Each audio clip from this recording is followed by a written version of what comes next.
Hello everybody, welcome to Zelda Speedruns. We have yet another match of Wolfdash Season 5 today.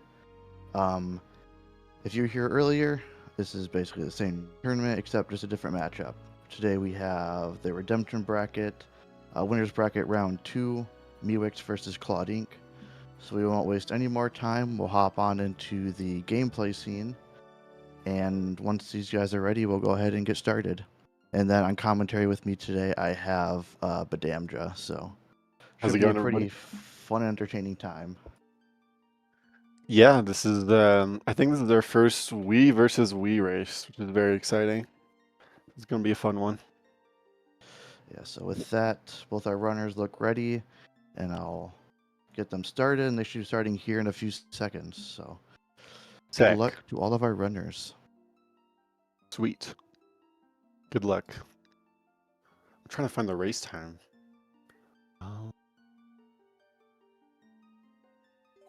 Oh yeah, it's over here. Okay. Found it. Sweet. Alright, and we're off. Sick. So they're both on the Wii version, but they're gonna be running two different routes. So meewix is going to be on the Fairness Gate route, which is the optimal reroute. And it involves, it's mostly like there's a few things that are pretty different, like especially near the start of the run, but the second half is mostly the same. But the first half involves a very hard trick called Fairness Gate, which is involves a frame perfect motion input, and you got to do it twice, which can be pretty tricky to deal with in races. So hopefully that goes well for her. And then ClawedInk is on Zora Armor route. Looks like Pod's through the gate first. Oh yeah, and he's on Wii U, so he's doing he has to do a Wii menu reset because there's no console button. Yeah, it looks like meewix is having a little bit of trouble with the gate. Gertrude doesn't seem to want to be cooperating for her today, so Yeah, a little bit unfortunate. yeah. Sometimes the gate's like that. It's just not really controllable always, which side that you end up on. Looks like they both got bit though, which is nice. Side out bit on Wii is pretty much just safe bit. You have a pretty big frame window. It's not like the GameCube side out bit. And you may have, if you're familiar with GameCube runs as well, you would have noticed that neither runner were pressing A to roll while on the back in time screen. And that's just because on the Wii version, back in time is a lot more prone to crashing. So you'll see a little bit later on with meewix's side, she'll have to do some precautions to kind of prevent back in time from crashing. Yeah, back in time is very crash prone on Wii. But we still have to press A at one point when we do bite later, or when Mew does bite later. And it can be pretty tricky, but luckily we have setups that consistently avoid it. But yeah, we have ClawedInk on Zora Armor route, which doesn't have to do Fairness Escape or bite, and gets the Zora Armor. Claude is a very new player, and he's been improving very quickly. He got a sub 4 in the beginner route the other day, so I'm pretty sure this is actually his first run in this route. So I hope it goes well for him. Do you know what the time difference is between beginner and Zora Armor route? That's a good question. Like, the main difference is you do back in time sword and shield skip. How much time do you think that saves just from that? Oh, it's Was it like at least say a 6 few minutes just on not having to skipping like order slingshot phase. and just, yeah, Yeah. maybe that's like, I don't know, 8 minutes or something from that. Well, probably not. I don't know if it's that much, but a lot of times from that, and then you get boots early. That's a pretty big time save. You don't have to tame Epona and then go back to Ordon to get the boots. Um, those are pretty much the big differences. Oh yeah, and map glitch. Um, so map glitch is not so okay. So the beginner route is intended to be possible for every version, and one of the more common versions is the 1.2 version for North America, and that version has map glitch patched. So only 1.0 JP and PAL is map glitch possible on those. So the beginner route doesn't involve them. ZA route does. That means we don't have to get the reek fish sense or get the fishing rod. It saves a lot of time. I mean, I guess you could do Wolfdash run, but good luck. Did he kill both of them? No, okay. No. I thought one of them may have survived. Yeah. Yeah, they unfortunately don't die to one spin with the Ordon sword. Yeah, but this is a probably breath of fresh air for Claude, though, because he'd be used to using the slingshot on these guys, so it's a lot faster than Yeah. pelting them with pellets. Mm-hmm. At least neither of these runners have to do Boko pushing. That's true. Yeah. You don't really see that very often nowadays unless you watch an HD run or no save and quit for SD. Yeah. And you had a task Boko pushing, so I'm sure that was fun. It's weird because they're very slippery. Like if you thought Hugo was slippery, Bokos are even worse. Yeah, they're pretty bad. Did you end up having to like roll through the Bokos? I can't remember. I did rolling the whole way down. That's so crazy. I remember it took like a week to do it the first time. Then when I like tasked the beginning again, it only took a couple hours, and it was significantly faster. So I think it was more just me being new that made it difficult than it being an overly difficult thing to task. But anyway, yeah. Oh, looks like they're about in sync now. So yeah, I forgot to see what the time was. Oops. That's okay. Like a 29 and a 33. Nice, yeah. Yeah, looks like they both generally played it well, but they both got a Howard. I think Mew handled it just a little bit better than Claude did. But 30 isn't, like around 30 goats isn't bad for a race setting. Yeah, when you're in a run, generally you're looking like low 20 is pretty average for like a no reset situation, and then you're aiming for 720. For goats, there is a pretty large RNG component. Their spawn position is the exact same every time. However, how responsive they are to opponents' whoops and all that is RNG. So it can be kind of annoying if you have a goat that you have to be like right on top of to get it to react to you. So yeah, like generally we take somewhat of the same path, or like one of two paths, but you still have to react to how the goats respond and adjust accordingly. And we got some more. We got some more RNG. Yeah, everyone loves bow. It's Ooh. basically glorified rock paper scissors. Yeah. Except for instead of rock paper and scissors, you have a slap, a sidestep, and what is it? I'm blanking on the third option. Grab. Or dodge. Yeah, it's grab. Yeah, not the best phase 1 RNG. Looks like Claude caught up just from that. Interesting. Yeah, it's still hard to mash quickly if you're not used to it on GameCube. But especially on Wii, it's pretty difficult to mash just the A button like very quickly. And so people have some interesting like methods of doing it.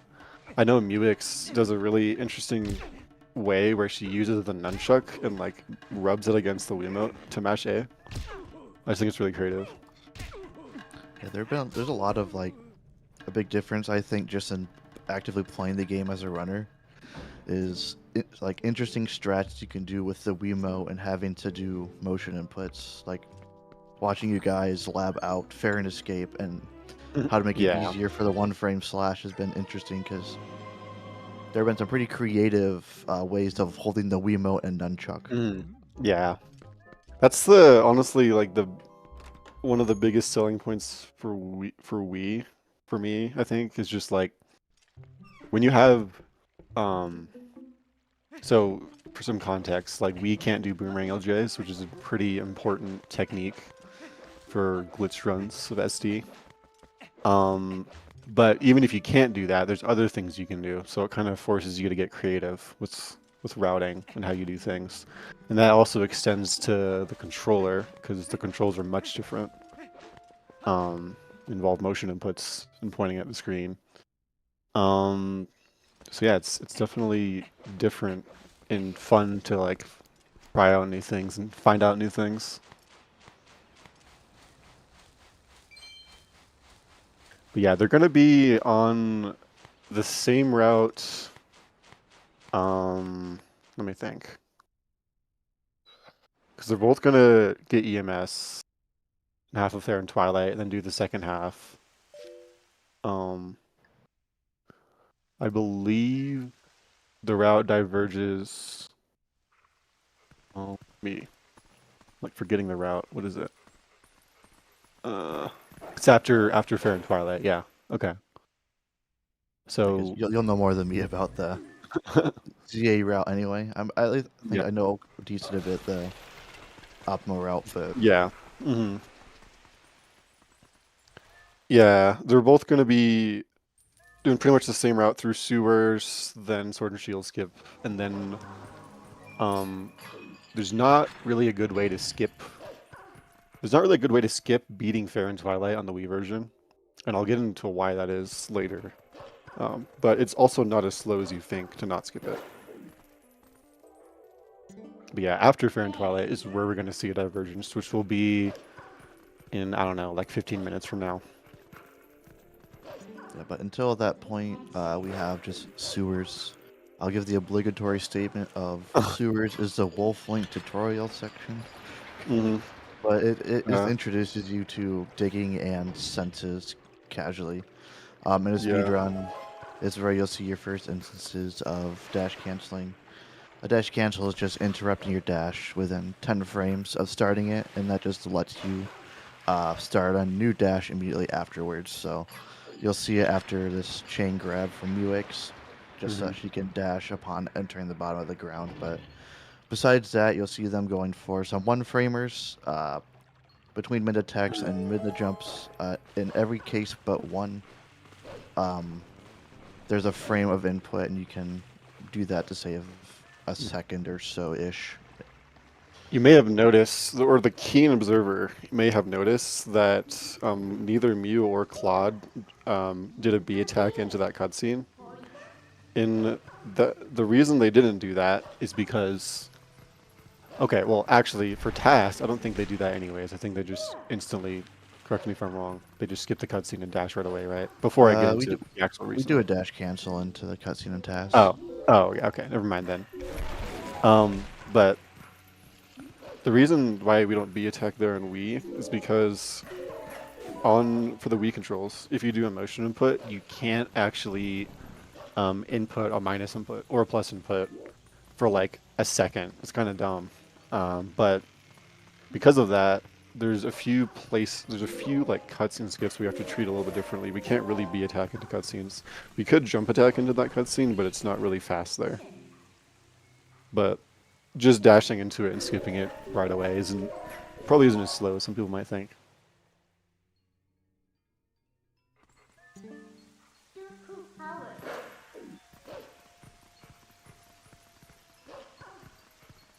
And then rooftops is just more optimized movement of getting dash cancels when it makes sense to, and yeah, a couple more mid jumps and one framers that, like, over the course of like the split adds up to save multiple seconds. But as far as like a no reset goes, it doesn't really matter. It's just kind of like nice to get those time savers. Makes you feel good when you get them all in a run. Yeah. I've definitely, okay, it's pretty rare. I have reset runs to sewers. I don't know if I've reset to like missing a one framer though. I think I like voided or something, then I reset. I've definitely reset in sewers or rooftops or whatever, just because you really just think silly and it's already terrible. a bad run. Yeah. I think the one of the biggest rage bait mistakes is like missing the mid-attack skip wide or shallow, I guess. Mm-hmm. But then you have to go all the way around. And then you think you got it, so you call Minda, but then she just talks to you. And then you jump into the water and she talks to you again. You go all the Especially way when around. the blocks do fall, so you really think you got it, but Yeah. like one little rock didn't fall enough. But Wow, this he goes blind. he he's just enjoying his life, and Hmm. Meewix is gonna come and just lure him over here for sword and shield skip. Hmm. Since they did back in time at the beginning of the run, um, an effect of that is advancing Ordon and puts it in a state where it's impossible to get the sword and shield casually. And unfortunately, the game does not consider the runners to have it, despite it being on their back. If they were to open the menu and look, they wouldn't actually have it. But they're going to be Hmm. luring Hugo over here to do an instance of a long jump attack. Yeah. An LJA isn't as common on Wii, but this is one of the few instances where they still do one the same as GameCube would. Just with an enemy rather than the boomerang. Yeah. It's a little bit trickier without camera controls, but it isn't too bad. Oh, it just went a little too forward. It's okay. Can still attempt the trick Yeah, from here. there's a lot of Looks like, positions that work, but it's pretty precise with Hugo's yeah. positioning. Definitely want to be safe here. Very good, awesome. Nice. Textbook. And I'll see how Claude can do.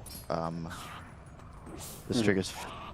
I don't know how much he's been practicing it while he was doing the other route, but it's a pretty fairly new trick to him. So Yeah. Hopefully it goes well. he seems to be controlling Hugo pretty well. So seems to have a Yeah. pretty good feel for it. Needs to get a You can little really bit further easily from the tell when wall. someone's new.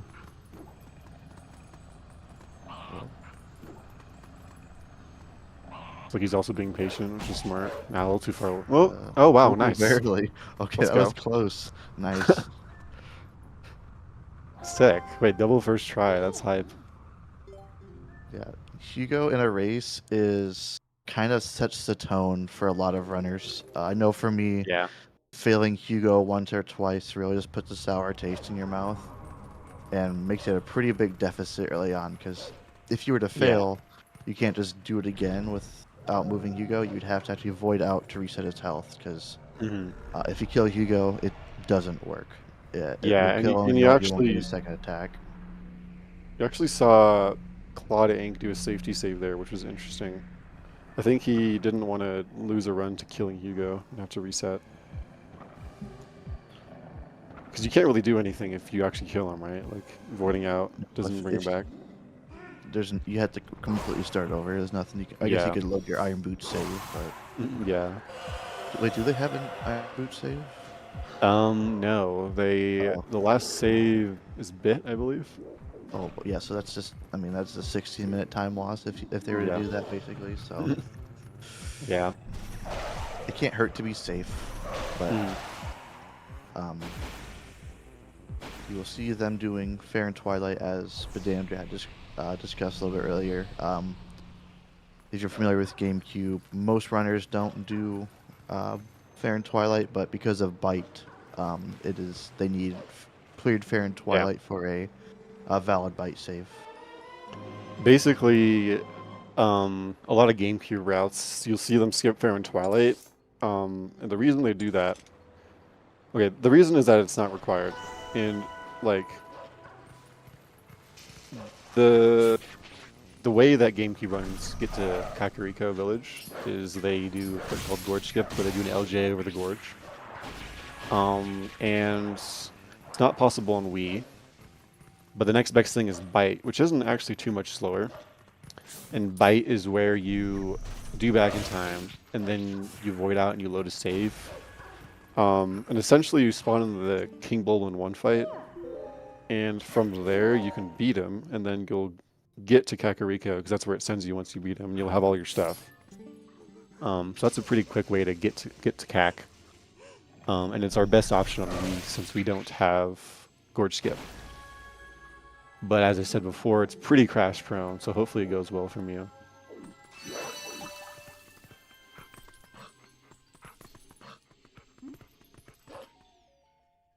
And I guess since Claude is doing ZA, he is Yeah, he won't be doing bite. he'll He will just be be doing warping the bridge, which is yeah.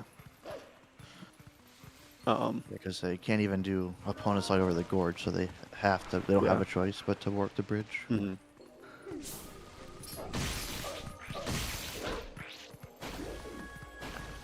But Yeah, so Claude will be doing Forest Temple, which is a lot slower, but it's honestly probably like my favorite dungeon to play is basically just Forest Temple if you have to save the monkeys. I One of think the best Force parts Temple of is it, really cool to watch, despite being slow. yeah. Hmm.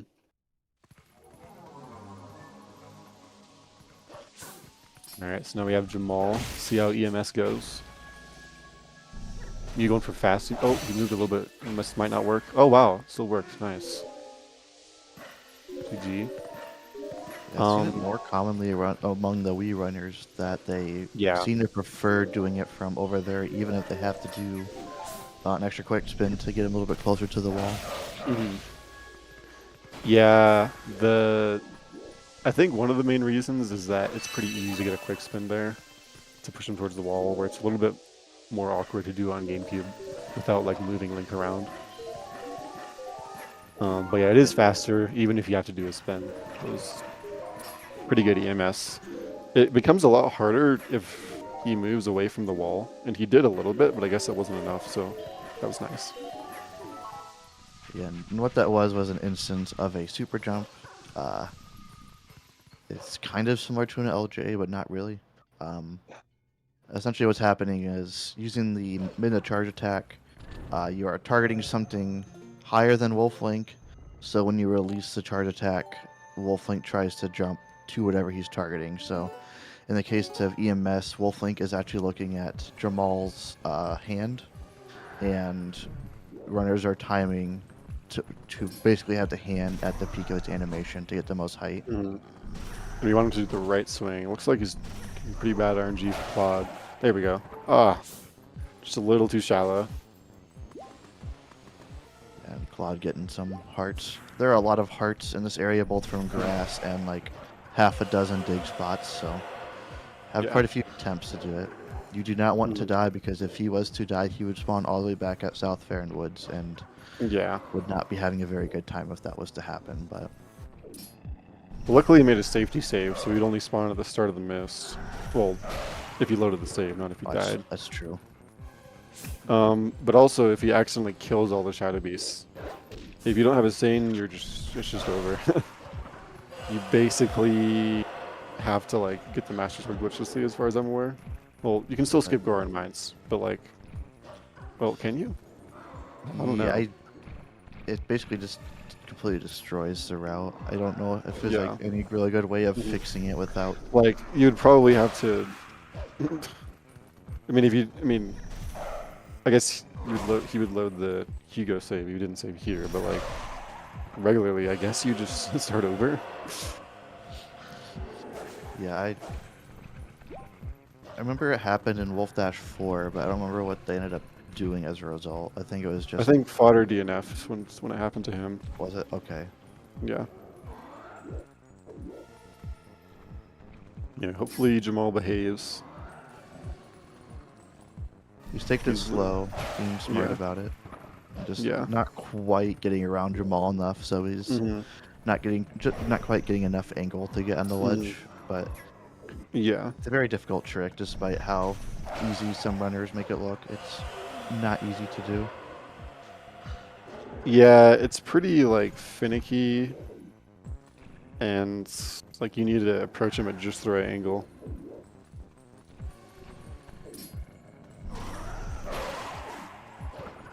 Still a little too shallow. Yeah, he's getting good super jumps. It's just Like a lot of the tricks in this game look pretty impressive, and they are, but they have like setups to them, which we can practice, and we just do the same moves to get to the same spot or whatever. But you can't really do that kind of thing for this. Nice. Okay, hopefully he also gets the jump after. taking it Taking it very safe. carefully. So Yeah, looks good. Nice. it's easy to avoid out there. You need to be jumping off at a relatively good spot with dash jump speeds, importantly. So Yeah. You can actually make the jump and still void out because of how voiding works in this game. It's kind of interesting. yeah, and if you watch any tasks, you'll see a really sketchy jump that all tasks Yeah. go for that just barely work. I did a RTA once for fun, but it's such a bad idea. You have to like super carefully line it up and then it still might not work. So you got meewix getting the Master Sword, and then Claude is making his way through Grove as well. You saw meewix doing the Master Sword puzzle. There's just a known solution that's fastest. That's mirrored from the GameCube, but it's the same speed. And you can actually do Yeah. the opposite direction, like doing it mirrored from optimal, but it loses 1 frame. It like saves a few frames on a few jumps, but then loses Mm. more later on or something along those lines. It's kind of weird the way it works, but Yeah. that's just kind of indicative of TP as a game, I think. It's just weird, inconsistent, Yeah, or weird weird. time losses that don't make any sense. Yeah, like random frames here and there.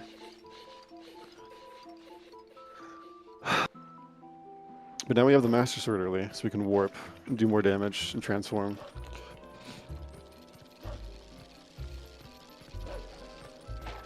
And first thing Mew is going to be doing is just warping back to Fair and then completing Fair and Twilight. And there is actually there's another Fair and Escape route where instead of completing the Twilight, you leave the last 2 tiers, so then you go into Forest Temple, and you get the boomerang with Forest Bit. And it's pretty interesting because that route, the route she's doing, which is the route everyone does when they run Fair and Escape route, and that route are like almost identical in speed, pretty much. It's just Forest Bit is a little bit less understood, and also it involves like damage routing since you need to die after ending below to get to South Farron. So people run it less often, but there's honestly, for regular attempts, there's an argument to run that version instead, just because Fair and Escape is a little bit earlier in the route, which is a big turning point. Obviously, that doesn't matter for races, but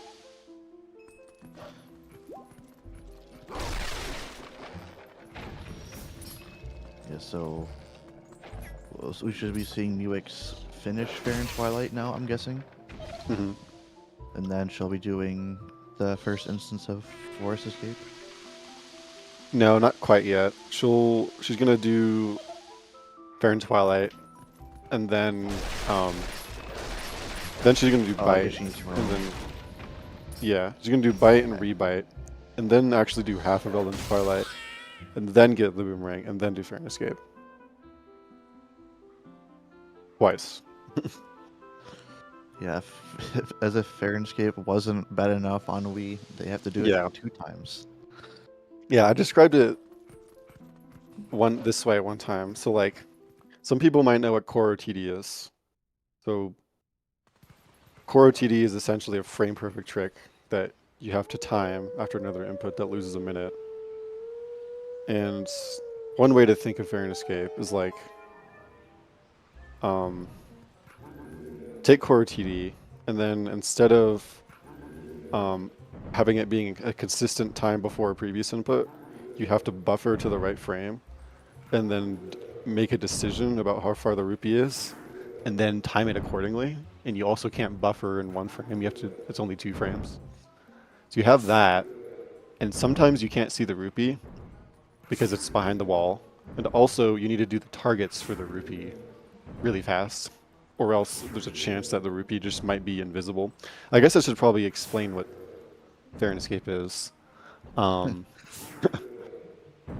Essentially, we can do Fair and Escape on Wii now, which wasn't true for a long time. But with the discovery of displacement clips, we're barely able to do it. Essentially, if we're positioned in just the right spot, we can clip into walls momentarily, essentially. It's technically not into the wall. We're still like we're still not past it yet. But if we have a rupee, then that momentarily disables collision, and the oscillation is what gets us to the other side. So, you notice Mew equipping, it's a lot easier to mash A and B than A and D-pad down, so some people like doing that. But yeah, I'll explain Fair and Escape more later. Do you want to explain? Well, I guess we already kind of explained Back in Time, or Bite, I guess. I guess I'll explain the precautions. Basically, you might have noticed that she didn't reset immediately after making a save. She waited until she could say yes, and said yes, and then waited until the game faded back in. Oh, looks like, I don't know, I don't think she meant to void there. So this might mess. I don't know if this is going to work. This might crash. I can't remember. Yeah, it's unfortunate when that happens. Once you mess up the precautions, it's kind of difficult to recover it. Hopefully this doesn't crash. Yeah, damn. Unfortunate. That's just, like we mentioned earlier, Bite on Wii is finicky.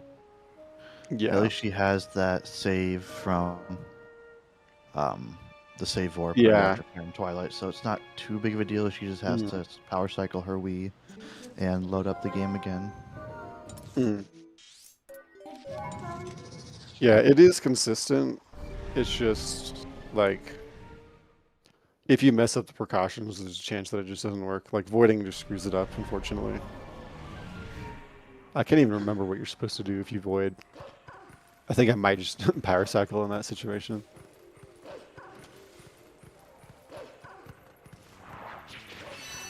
That's okay. Luckily, she just has to clear the area banner and then can roll into the load zone. And then it'll be fine. Yep, item wheel pull.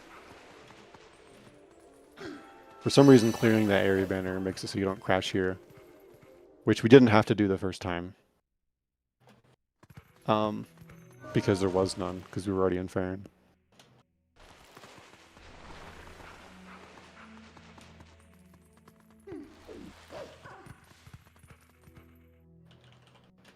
Sweet. It's like no bite crash this time.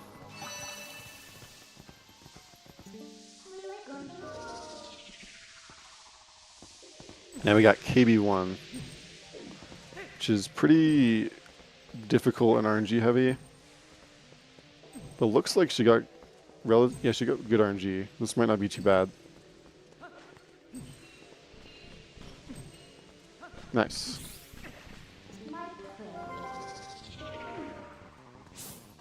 Yeah, she should have a pretty cool turnaround strat on the bridge.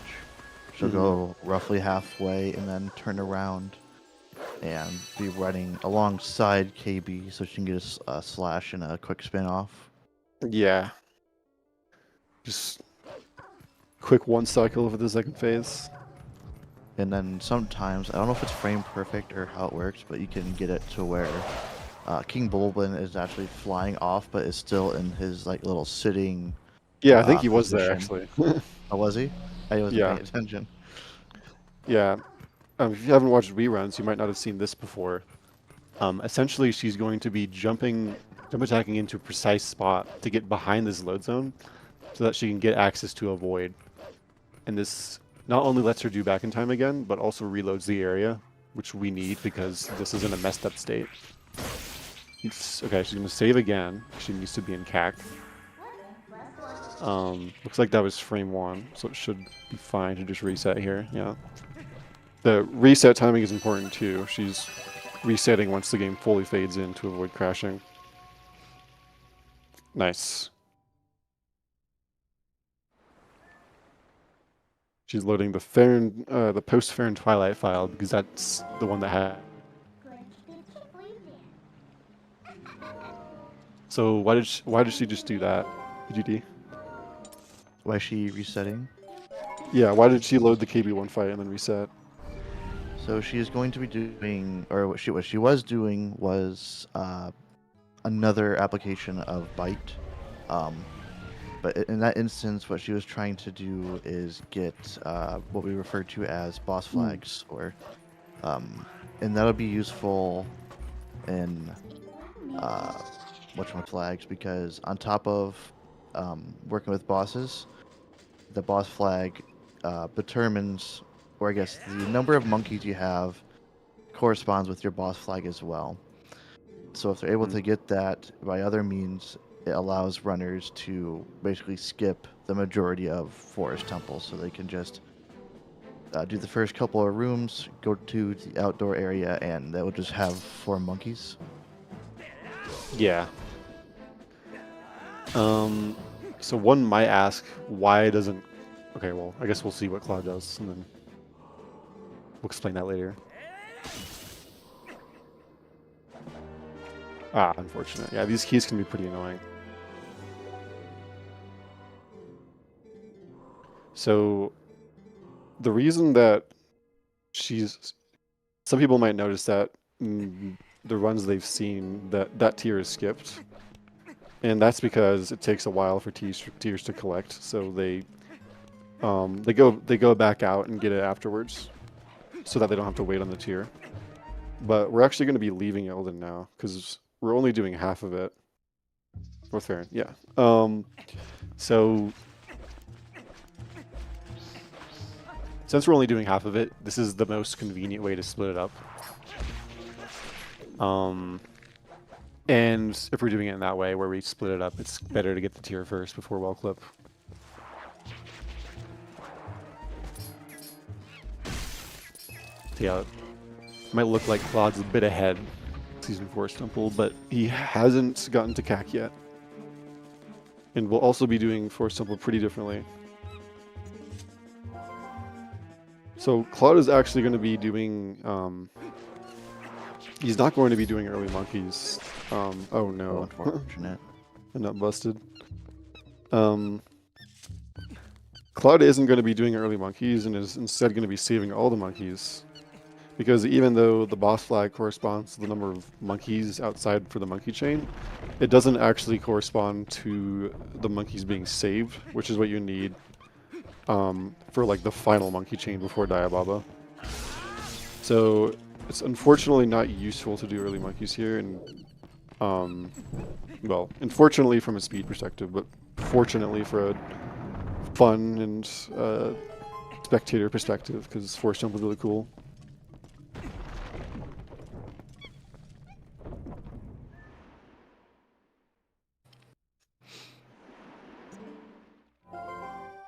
Yeah, fun fact, there's one frame on these monkey chains where Link is decapitated and his head is like 5 feet above his body.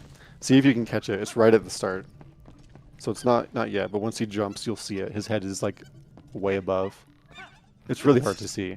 It's so funny. You have to frame advance it probably. Yeah, it's really goofy. Yeah, if you watch any run on YouTube and frame advance, it's very obvious when it happens. It's not subtle. Yeah. Yeah.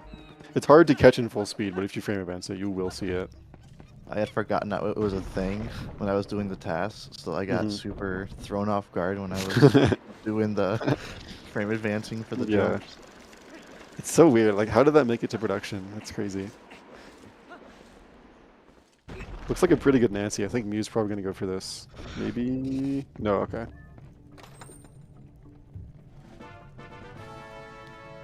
Just going to stand at a specific spot so that nothing doesn't break in the wall. Good. Or at least has a lower chance of breaking. That throwing the nut on Nancy can be really stupid sometimes, just because of the way that the hitboxes are shaped. Yeah, the game is 30 FPS, and the nut moves pretty quickly, and the hitboxes are small. So you might be able to see where this is going. There can be situations where there's one frame where the nut is behind the spider, and another frame where the nut is after and it's already hit the wall, and you just don't hit the spider.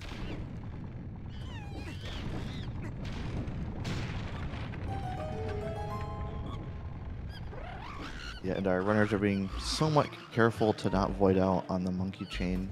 It's not the end of the world anymore. I mean, it never was. Well, it's not as big of an issue if someone was to void out, because we have other means to get into Deku Toad. but for some reason, voiding on that monkey chain completely clears any boss flags that you may still have left over. So Yeah. they want to not void out for multiple reasons. 'Cause it's slow and also the aforementioned boss flags. Yeah. Wait, I have a... Makes me... I guess I've never thought to ask this question. But... If the game keeps track of your monkeys for the monkey chain through boss flag, then what happens if you just void out on the monkey chain, like, casually? Because it still gets set to 0, right? Does that mean the monkeys wouldn't be there? You'd have to, like, reload the room or something? I don't know. I don't actually know, to be honest with Yeah, you. I might just test that later, see what happens. Well, I think only those few are like affected by it, because like Yeah. EBF locked you out of the rest of the monkeys, though, or that might be for different reasons. I don't actually know it for certain though, so I don't want to give any definitive answers. Yeah. So, Claw's going to be doing some bridge clips here. And, because instead of he's still going to be getting the boomerang early, just not in the same way. It's a pretty cool trick, though. I think the active bridge clipping like this was the first trick found in TP, if I'm not wrong. Yeah, I do believe so. The first trick ever. It's a fun little bit of TP trivia for you. Yeah. All right. Anyways, they're pretty easy to do. So Mew is about to do Fair and Escape. So GameCube, there's a trigger at the end of South Farron that prevents you from going to Hyrule Field. Midna says you need to beat Forest Temple. In GameCube, you can jump over that with an LGA. On Wii, you can't do that, but we still can with the displacement clip. It's just really hard because it's a frame-perfect motion input where we have to react to how the rupee looks. And we have to do targets really quickly and a position setup. So hopefully it goes well from you. She's going to be targeting this rupee in a very specific way so that not only it takes long enough to get to her, but it also goes up against the wall so it doesn't oscillate. Going to be buffering to get the right ESS position so she doesn't... Nice. Still looks like a very nonchalant rupee. Hopefully this goes well. She's going to buffer to just the right frame. One more. One more. Maybe one frame delayed. Ah. Yeah. Timing motion up is going to be really difficult. That's okay. She transformed to Wolf before save warping so that... because she needs to be Wolf anyways before the dig spot, and if she fails it multiple times, that's only one transform rather than multiple.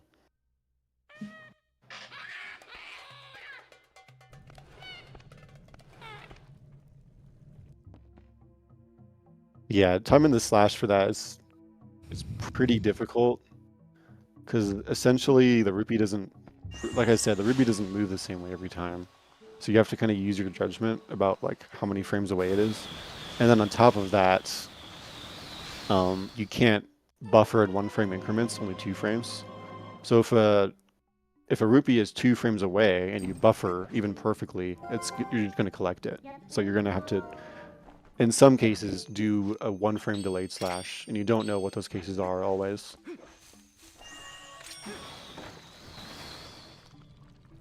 All right, looks good so far. Ah. Has to go in the house here.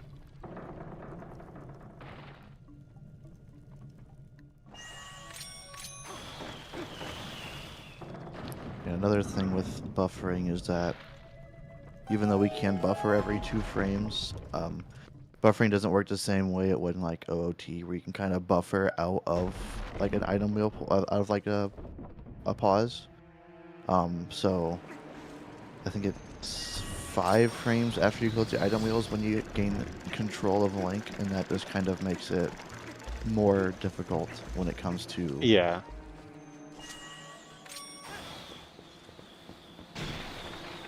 It's fine. Ooh, go for that one. Nice, okay. She got the clip. Nice. Has to do the rest of the trick. Gonna side hop right, which doesn't make any sense. Or she actually held right for that left side hop. Then just gonna do some out of bounds wolf movement to get on the roof and make it past the trigger. Can't go too far to the right. Nice, sick. So we call those when you fail the. So when we fail an attempt, that's like, and you get a second try, it's like, oh yeah, that's second try fair and escape. But if you fail the trick but you don't collect the rupee, and you can just reload the area like Mew did, we call that like half a failed attempt. So Mew essentially got like second and a half try there. Now she's just doing some jump attacks over this mailman trigger, because on NA 1.0, for some reason the mailman triggers are a lot skinnier, so you can just do jumps over them. Yeah, I know meewix is very happy to have gotten her first try pretty quickly. She's been doing daily forest escape attempts, trying to get better consistency with it. I think she started with 25 a day, and then she thinks she put it down to like 15 or something. So she's been doing this trick every single day, basically, for the past couple of weeks. So she's been putting a lot on the of work grind. for it. It's pretty impressive. You can definitely tell with especially how comfortable she is with just the initial setup. It's very very fluent. Yeah, this is. I'm sure people are convinced at this point, but that is a very difficult trick. And that was only the first one, so hopefully the second one goes well. Which she's about to do in a second. You may have noticed that she saved warped, and that is because we want the blue rupee text again. And basically the way it works is... Oh, she's doing an interesting lineup for... Okay, that's gonna work. Nice. So neither of these runners are gonna get Gorge Void, but I'll try to time A anyways. Oh, fuck. That was early. Anyways, the way it works is once you get a rupee for the first time, then it gives you the text, and every rupee after that doesn't give you text until you return to the title screen, and then it gives you text again. So basically we're save warping there to go to the title screen and back. Yeah. Cloud having a little bit of trouble with the bomb. Nice. Okay, good. Now we got round 2 for forest escape from meewix. My money's on a first try. I'm feeling it. I'm gonna say a first try too. No oscillation, 1 frame delayed slash. Let's see. Good targets. Perfect. Kind of like so you have to do those targets pretty quickly, or else there's a chance that the rupee. Okay, this is low oscillation, but not the worst. Would be better though. Ooh, that's good. That's a textbook 1 frame away. Go for that. Ah, shit. It happens. Unfortunate. You have to do it twice. Yeah, they just do it twice. But essentially you have to do those boomerang targets pretty quickly, because the way it works is a rupee is out on the ground, and then after about 4 seconds, or I think it's 6 seconds, the rupee starts like blinking to signal to the player that it's about to despawn. Obviously if it actually does despawn, that's like that's a 10-second timer, and we don't want that because we can't get the rupee. But we want to be even faster than the despawn timer. We want to get the rupee in the ring before it even starts blinking, because if the rupee is picked up by the boomerang during one of those frames where it's invisible, because it's flashing, then the rupee is just invisible the whole time, and it makes the trick a lot harder. I think she might be... I'm not sure what she did. Maybe unplugging nunchuck or something.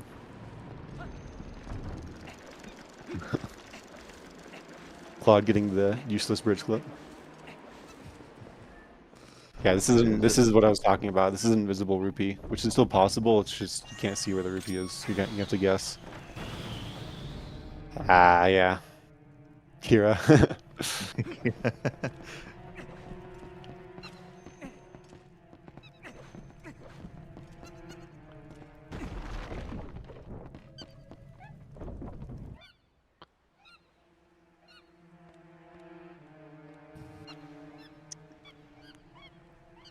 Yeah, Kira is her cat, so you could imagine that a cat jumping up onto your desk in front of your Wii sensor bar could prove to be a problem. Yeah. So, Yeah, during like a the literal hardest part of the run.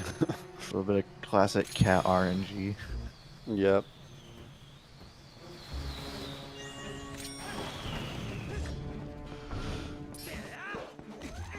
Ooh, the Boku moved really fast there.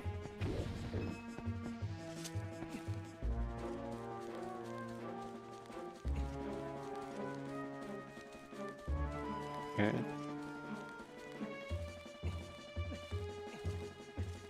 Okay, that's very, very low oscillation.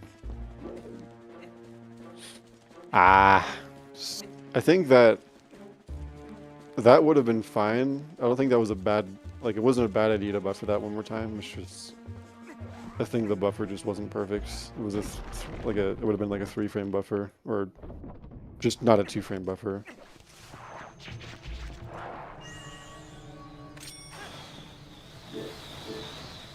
Yeah, Claude doing a pretty cool bomb strat to blow up the cage over there, or the rock over on the backside, without having to climb. I'll go all the way up top, Mm-hmm. and then a They cool can be doing little another thing, jump yeah. off his ear. Nice. Like basically every room of Forest Temple has some little tech that's cool to pull off and to watch. Mm-hmm. Just a lot to optimize. Yeah. Yeah, the 6 monkey room is one of my favorites. This is a little higher oscillation. Might still get away with it. Actually, it's not that bad. One more buffer. Oh, that's okay. So do you want lower or higher oscillation for? You want lower. You want the rupee to be like as in the middle. You want the rupee to not be moving in the boomerang, essentially. Right. Like if it's Yeah, just makes like sense. completely still, then that means it's going to be visible the entire time, and you know it's not going to like swing around when you try to do the slash. And That makes it's just sense. much more predictable.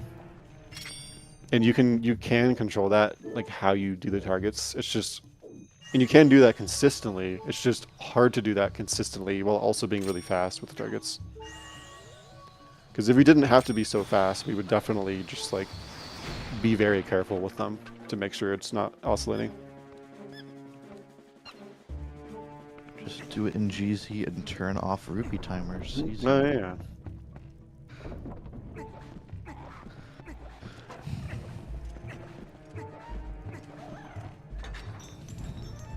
And if it wasn't obvious, the ring being in the rupee disables its despawn timer. Yeah.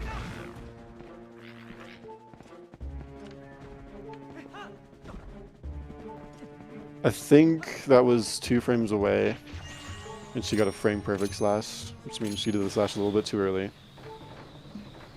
Basically what's happening is she's doing the slash and getting onto the seam. But you can only stay on the seam for 1 frame before the sword clink hits you out. I wonder if on HD, if they could do displacement clips, if like since they don't have clanking, if you could just like stay on the seam after doing a slash. Probably not, but maybe.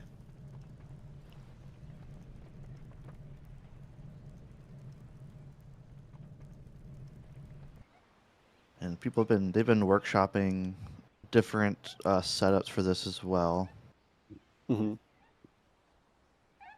which Yeah, seem like they could lead to something, but I guess not good enough for her to want to do in a no reset yet. Perfect 1 frame away. Ah. It's okay. Yeah, that makes sense.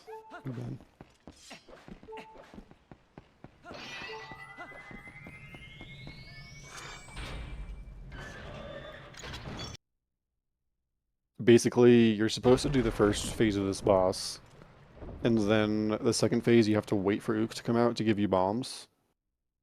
But you can actually save 2 bombs from the first phase, and then ring them in just the right way to kind of juggle bombs to be able to use them for the second part.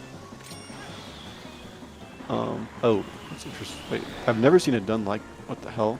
Interesting.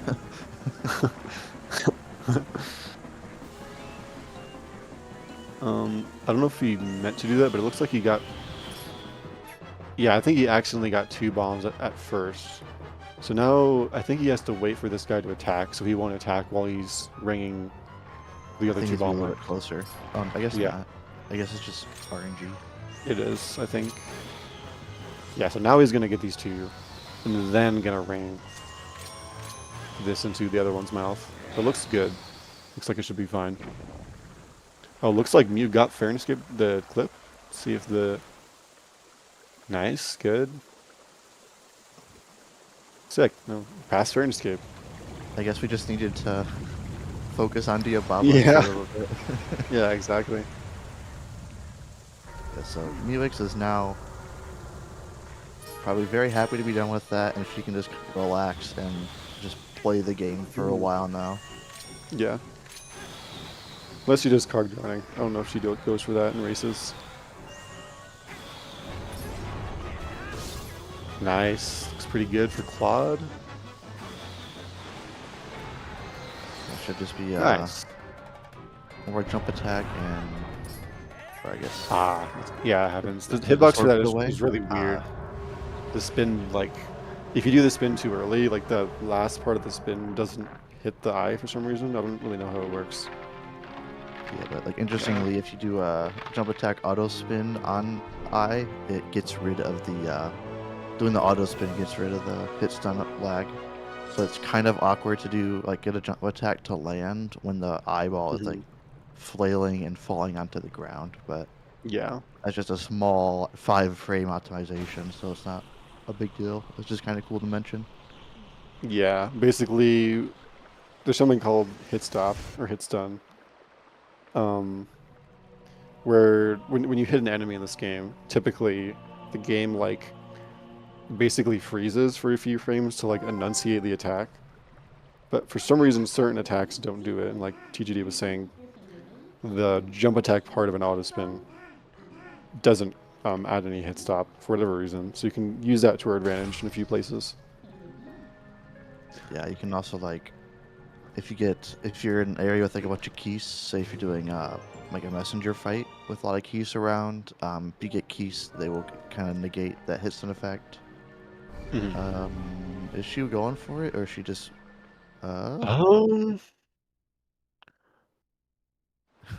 Yeah, she is. Okay. That might have been too early. I don't think. Oh no, it didn't. It's not too early. Okay, sick. You can definitely tell the confidence of a runner if in like a tournament setting is if they go for a card roughly 6 seconds, I want to say. And Yeah, if depends you on RNG. fail or if your game crashes, or if you get grabbed, and the writer dies, then the 2 overlapping cutscenes will cause the game to crash.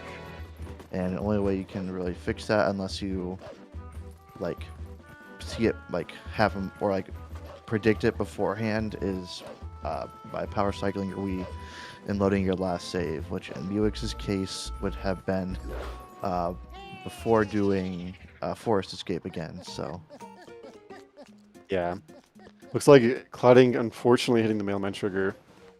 Even though it's like technically less involved than an LGA, this mailman skip in particular is really just like, it's just kind of dumb on Wii because it's literally in the middle of a field with a repeating texture.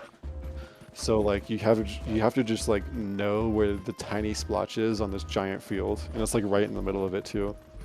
So it's honestly not that uncommon to fail it.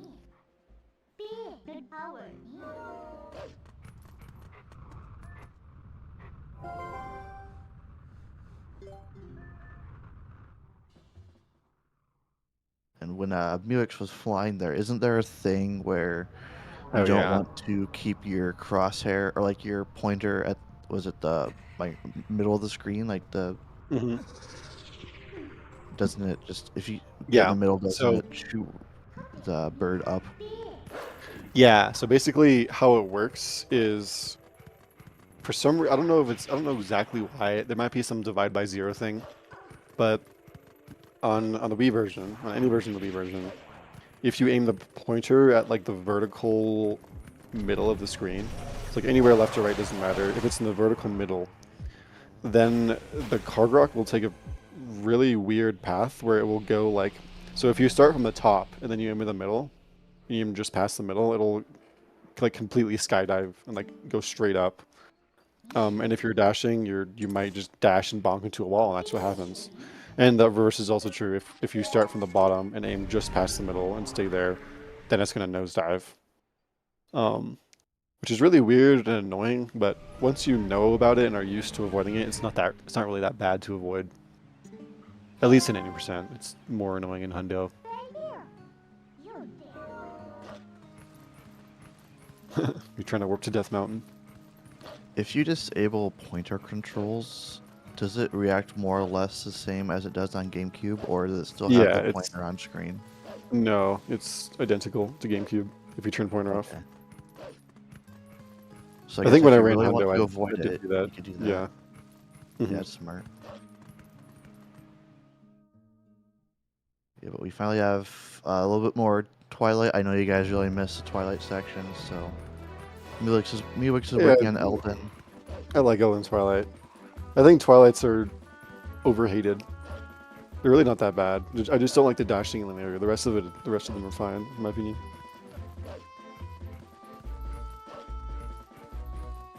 Especially Elden. Yeah. Elden is just the best one. And the only reason that runners do Elden Twilight is to obtain the lava rock that comes from Death Mountain after clearing it. And the only reason you need that is to clear Linear Twilight. And Linear Twilight is needed to not soft lock yourself. It's actually interesting. Certain routes actually do soft lock, like after the run is over. Like all Fused Shadows doesn't complete Linear Twilight, and it just completes Lake Bed before beating Linear Twilight. And then you're just soft locked because you have no mana charge and you can't defeat Boss Bug. Yeah, So you might go ahead. Go ahead. I was gonna say if you... Okay, I'll go. I'll take the initiative. okay. If you were to beat a Lakebed Temple before clearing Linear Twilight, you'd get something known as White Midna Glitch, which, as far as I understand it, there's nothing we can really do to fix it once you make it happen. So it's kind of you can't do it. That's the reason we need to do all these Twilights. Unfortunately. Yeah, basically, after beating Lakebed, that's when you enter MDH, Midna's Desperate Hour, where Midna is sick and she can't do Midna charges. And it's like a special section of the game. But if Linear Twilight is still there, it's in like a weird, glitchy in between of those two states. And in most cases, it is uncompletable, like as I was saying with all of you Shadows, which does that. But there's actually certain routes that defeat Boss Bug, don't collect the last tier, and then they beat Lakebed, and then they collect the last tier after that. And I know the Wii All Dungeons route does that. I think there's some other like challenge categories that do that too. But it's pretty cool because like it's in such a glitchy state. Like the music is all like messed up in MDH. And like there's certain parts of Hyrule Fields in MDH that are just like in daytime. It's pretty interesting. Yeah, we won't be seeing that here though. We did see like a similar weird glitch state of non-Twilight and Twilight mix. Oh yeah.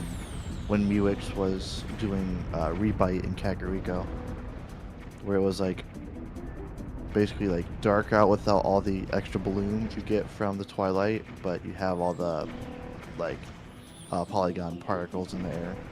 Mm-hmm.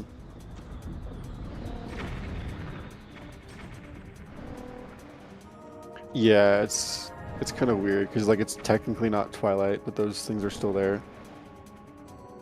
And if you say like in the GameCube any percent route where we don't complete Fair and Twilight, if you watch the credits, that area in the credits is still in that glitchy Twilight because it's not like just a cutscene that plays. It's actually like everything is rendered in game, so you still see the funky Twilight particles of half Twilight areas. Yeah, I think it has something to do with like I'm fairly, I guess I'm not positive, but I'm pretty sure those Twilight particles have to do with like story progression, like how like what you've beaten in the game, and then the Twilight like bloom effect is just a layer. I could be wrong about that, but That I could know make it's more sense. involved. It's more involved than just like what layer you're on. Yeah, I never realized how insane the bloom was during Twilight until I turned it off in Dusk. Oh So yeah. it does not have the same effect at all. But Mm. I kind of like the Twilight bloom. It's eerie. it adds to the character of the area, so Hmm. I think it works really well. Yeah. And TP in general is a very bloomy game. It just Yeah. is part of the game's character. Hmm.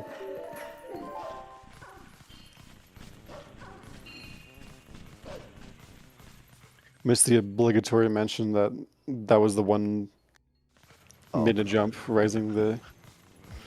Yeah. oh, that was The one kind of minute jump in the sketchy. game where there's. Oh yeah, Uh-oh. this might be a bad situation. Oh no. Yeah, I guess this just kill isn't. that one and then Yeah. generally you'll see runners run towards the first two to grab their attention. That way they aren't That way this isn't happening. following you Yeah. around the corner. Hmm. And you need to be careful with the order in which you This target might these. not. Yeah. Mm. Because the way that this works is that whatever order you target them in, Wolflink is going to attack them in the opposite order. So here he wants to target the one This isn't gonna work. by the That's still not gonna work. Yeah, you want to target the one closest to the wall first, yeah. essentially. That way So that's the that last one that you means. attack. Yeah. Let's see. Okay, this might be fine. This will be fine if it Nice. reaches. Yeah. Okay. Yeah, so it can be kind of awkward if you aren't like thinking about or are unfamiliar with target priority. But Hmm. or not target priority, Yeah. but like in the charge attack order. Yeah. I remember it being like pretty unintuitive when I first started. Like, I would have to like think a while about it. Fortunately, Looks like Mew is not a gamer. no. I was thinking though, we should have had like that prediction form. We should have had one that's like how many runners are gamers. Oh Because yeah. it'd be like Gorge Void, but it applies to like everyone Hmm. who does a run because everyone, as far as I'm Yeah. aware, Yeah. can go for that side hop. But Well, I guess not ones on beginner route because I don't have the boots. I guess that's true. Yeah. I guess with the blacklist beginner route. Too bad. No. Let's see. So it looks like Claude is making his way to do his own version, or not his version, his own Elden Twilight, and meewix is Yeah. getting started on Lanayru. So Nice. You got the one. No, I didn't get it. Never mind. no, he didn't. Just for fun, I guess. Yeah. I was like, oh, you got the one frame jump attack. No, he did it after. Okay, let's see if he avoids the KB1 trigger here. So once you get the boots, there's a big old square trigger in front of the load zone. Nice. Looks good. Yeah, taking it very carefully. It's pretty smart to do. Yeah. It's that trigger is like it's in the shape of a square, so there's only really like one or two spots to really worry about. Hmm. Where it's Like like the two corners are corners next on to the the wall. wall. Yeah. Yeah, but it's a lot of people take it safe in the races just because it's not run Hmm. ending if you hit it, but it's just kind of annoying and does lose Hmm. time to hit that trigger. Yeah. That won't be the last time that Claude is going to have to avoid that trigger. And the second time was much more annoying if you mess it up, so hopefully that will go okay. I need to go to the bathroom. I'll be right back. Okay. So Claude is probably gonna be doing everything the same as what meewix did. Mew is making her way through Linear Twilight. Linear Twilight, you'll notice, is a lot more spread out than the previous two iterations. Forest Temple has you pretty in a very small area. Every bug is pretty close to each other. Elden is all in the village except for the three in the mountain. Lanegru, you span across Hyrule Field, Zora's Domain, Lake Hylia, all these different areas, and there's a section of what makes this so long of a 2.5 minute area of just dashing in a straight line after getting the Berzora's River bugs. And it is probably why a lot of people are not a big fan of this area, but there are some pretty cool strats. Like you'll see meewix going for waterfall side hop here. She has a 6-frame window to get a side hop. 3 of them will land her up here on the sledge like she got. If you get the 3 bad frames, she would still side hop, but she would land a little bit lower. That loses about 20 seconds to getting the optimal side hop because you have to mid to jump all the way back up. But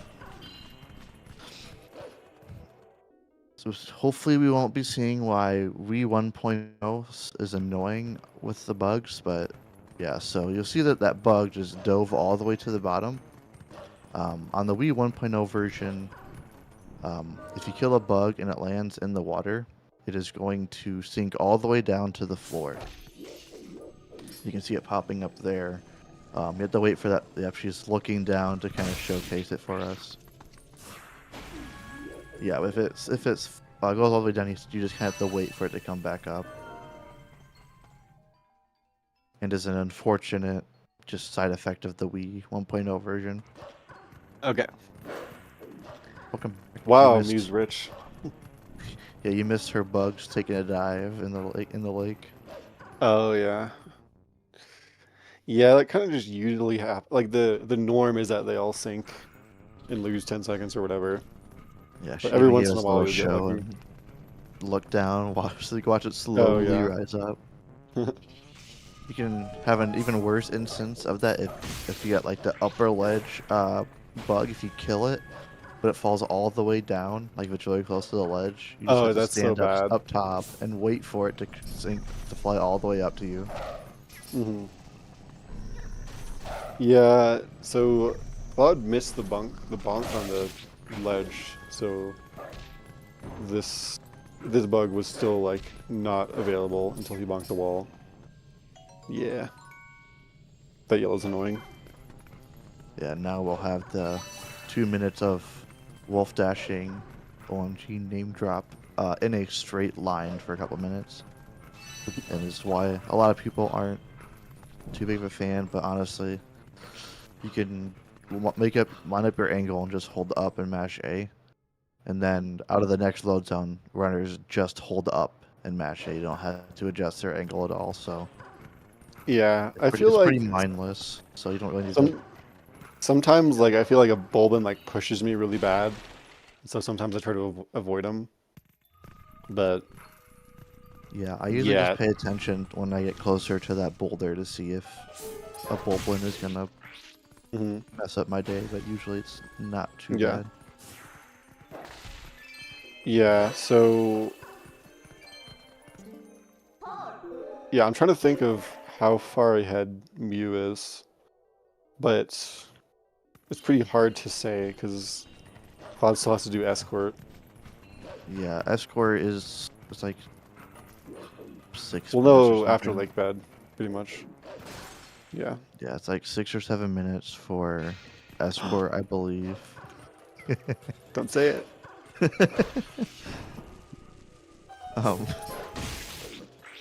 Yo, say that plus, again.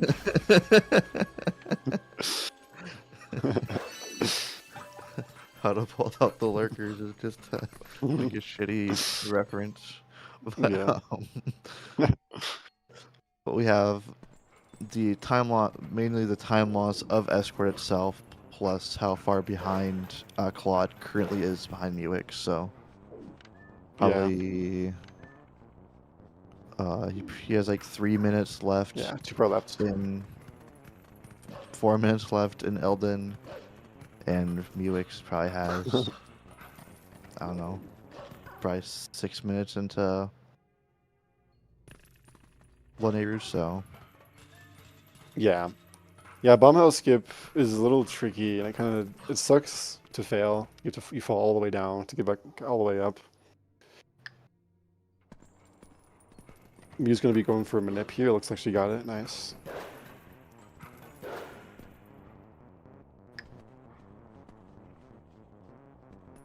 Cloud being careful with his lineup. It's still pretty far left. Needs to be a little bit further right than that. yeah. And I don't know if you said it, but this is the only way that Wii is able to skip the, or Oh, I yeah. guess realistically skip the bomb house. You could technically, actually, You would the can card do- rock ever come down? It would from there, wouldn't you? And you could super jump It off of does. it if you Yeah, really you want, can. if you really wanted Mhm. to. But Yeah. they don't have access to boomerang LJAs, which could make that skip trivial. Mhm.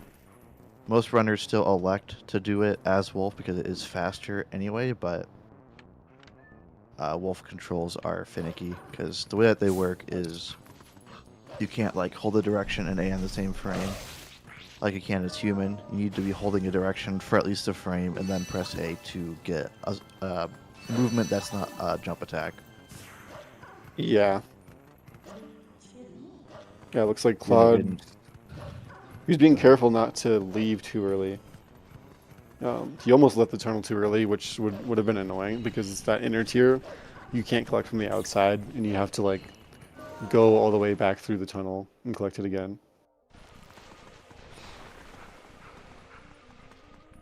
So meewix has just been doing linear Twilight. These bugs here aren't too bad. It's just kind of targeting them, and the card rock will auto path to the bug. For the bug out here, afterwards, conveniently bonking puts you right next to our second to last bug. But this Nice, bug good can RNG. kind of be a pain in the ass. But Yeah. Looks luckily like it it wasn't that spawned in a time. good spot. It wasn't too high up. And she's gonna make her way to Derek, who is just a normal-sized bug and is nothing to be worried about. So Yeah, totally not a bullshit boss fight or anything like that. Zelda would never do that to us. Mm. Never mind. God damn it. I was really hoping to not see any big bugs. Hopefully it won't happen again though. I can handle just one bug. It looks like she's doing a strat of looking off in the distance. This is just to kind of try and standardize which side Derek comes from, because the strat is easier on the a little early. coming from the longer direction. But optimally, you keep Derek on screen because he will not attack you if he's off screen. So keeping him on screen longer gives him the best chance to attack as soon as possible. Yeah, in that second attack there, basically if you do it at just the right time, it skips boss bug doing another attack. Just back a little too far away. This boss just sucks. He's being careful not to get damaged twice here, because that will kind of mess up the damage rating. Only once is fine though. It's the tier will bring her back to full health.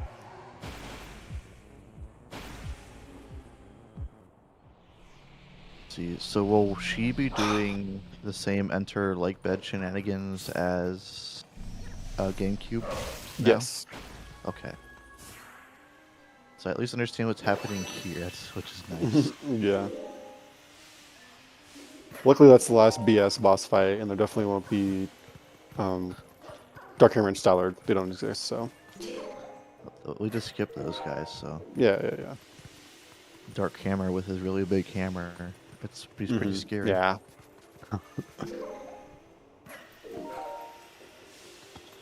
But meewix is gonna make her way to Zora's she's already there. To Upper Zora's River, where she is not going to howl and is instead gonna go straight to Isa to do the messenger fight, except not in an intended way.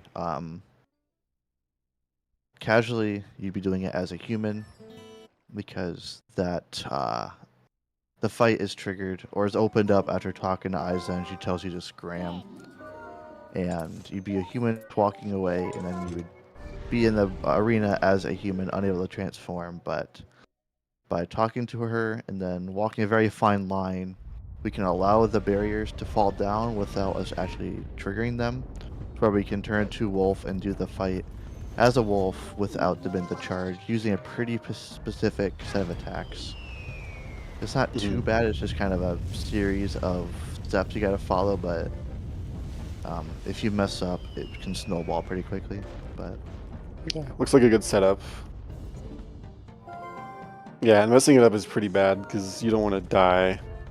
So it loses a lot of time, and you also have to take damage again. yeah. Or like you don't want to actually get a heart from the grass patch. 'Cause Yeah. that's a pretty good spot to go to get them to come to you. But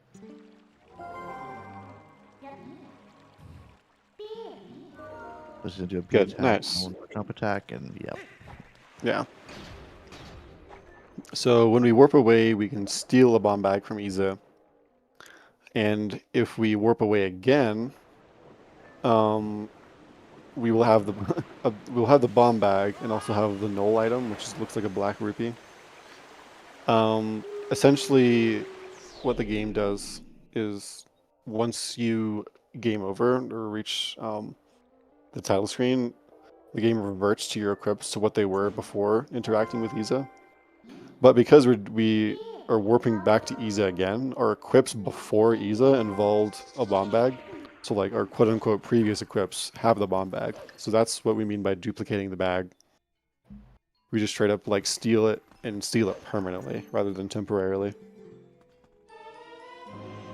Yeah, and you'll notice that if you're paying close attention, the bomb bag is currently empty, which is not ideal. However, meewix is going to be doing another trick. After another trick, I guess. So she's going to try and skip the plum cutscene by just jump attacking over its trigger. It's Nice. pretty easy to skip. And then from there, during the plum out of minigame, she's going to be trying to clip out of bounds and bonk out of bounds, voiding out in the fight to make her die. And what that's going to do is, instead of spawning back in the game in its current state, like the minigame, it'll spawn in like Hylia in the minigame's like world state or layer. So in this layer, there is just no water in Lake Hylia. Generally, most layers, besides the correct one, won't have water loaded. So when she spawns back in here, you'll see that there's just no water in the lake, and yeah, she can do a trick to get into lake bed from here. Game incorrectly applies a layer of the minigame to Lake Hylia. And the entire water is just an actor, and the water is just not on the actor list.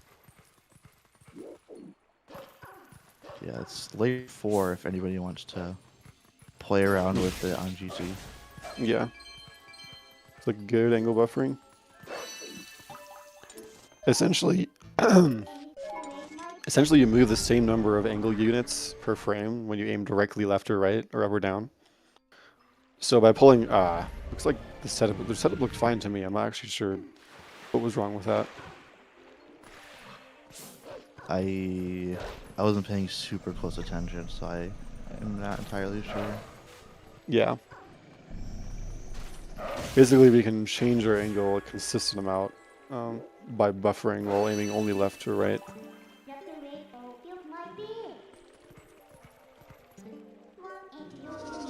That's okay. We can just go back and do it again.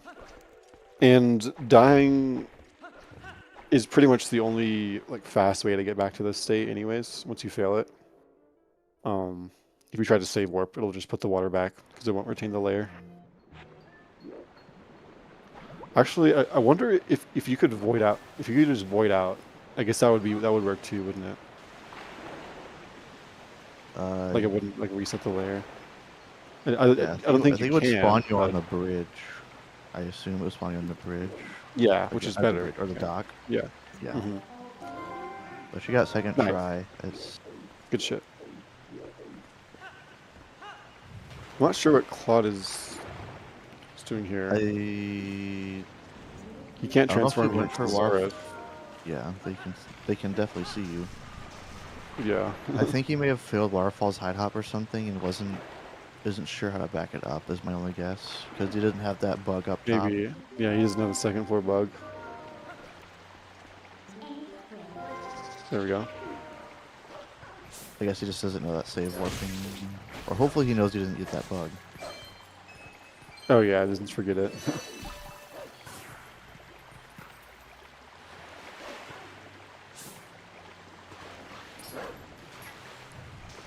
And meewix is very glad she's running on current routes that have bombs, because Yeah.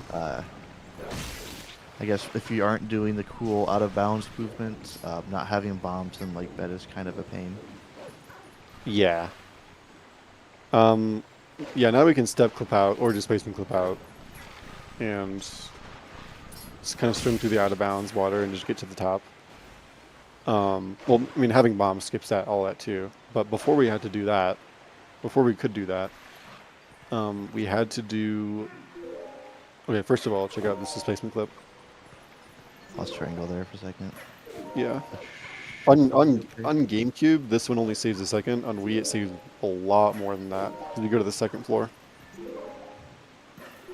so we're seeing a pretty cool pop up in the water. Instead of going to the first floor like GameCube runs, she's going to do it in a very specific way. Nice. That was pretty fast.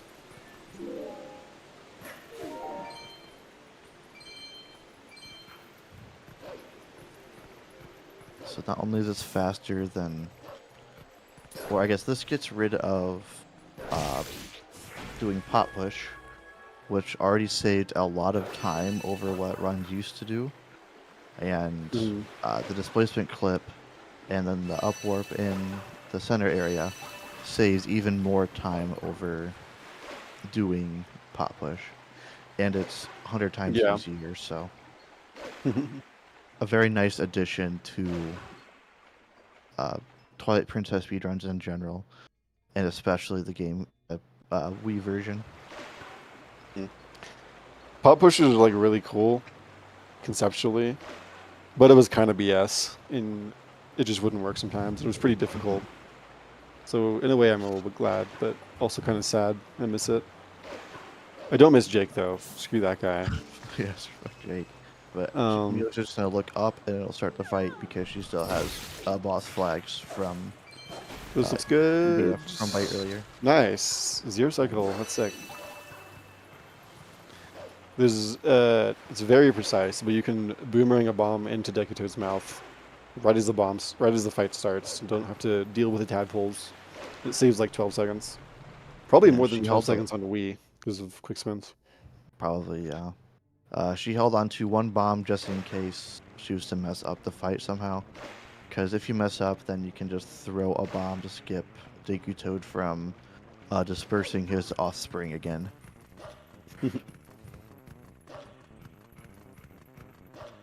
Yeah, but now she's just going to save warp and go to Morpheal, which is it's pretty difficult. It's a difficult fight to learn because it's kind of stressful. But in a race setting, it's not too bad to get a fight off. But if you're watching earlier and saw Jesus run, you can see that Morpheal just won't always cooperate and can just do some whack-ass stuff. Yeah. Hopefully we won't see that from meewix. Hopefully we'll see a traditional 2-bomb or maybe even a 1-bomb if she's feeling brave. But most likely a drone for a 2-bomb. We've seen one. Was it Ether who got 1 bomb? Somebody got 1 bomb. I think Ether got a 1-bomb in his pools race. Yeah. Yeah.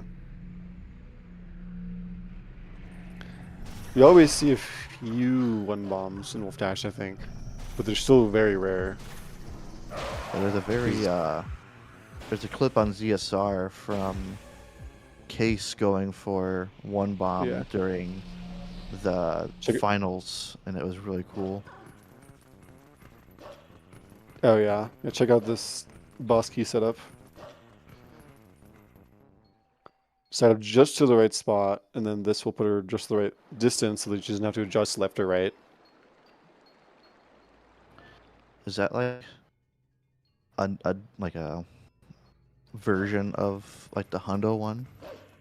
Kinda, yeah. It's like from the chandelier, except you don't actually open the chest. That's cool. Yeah, it's cool because you have like a consistent position, and then you can just side up to just the right spot to where you don't have to adjust.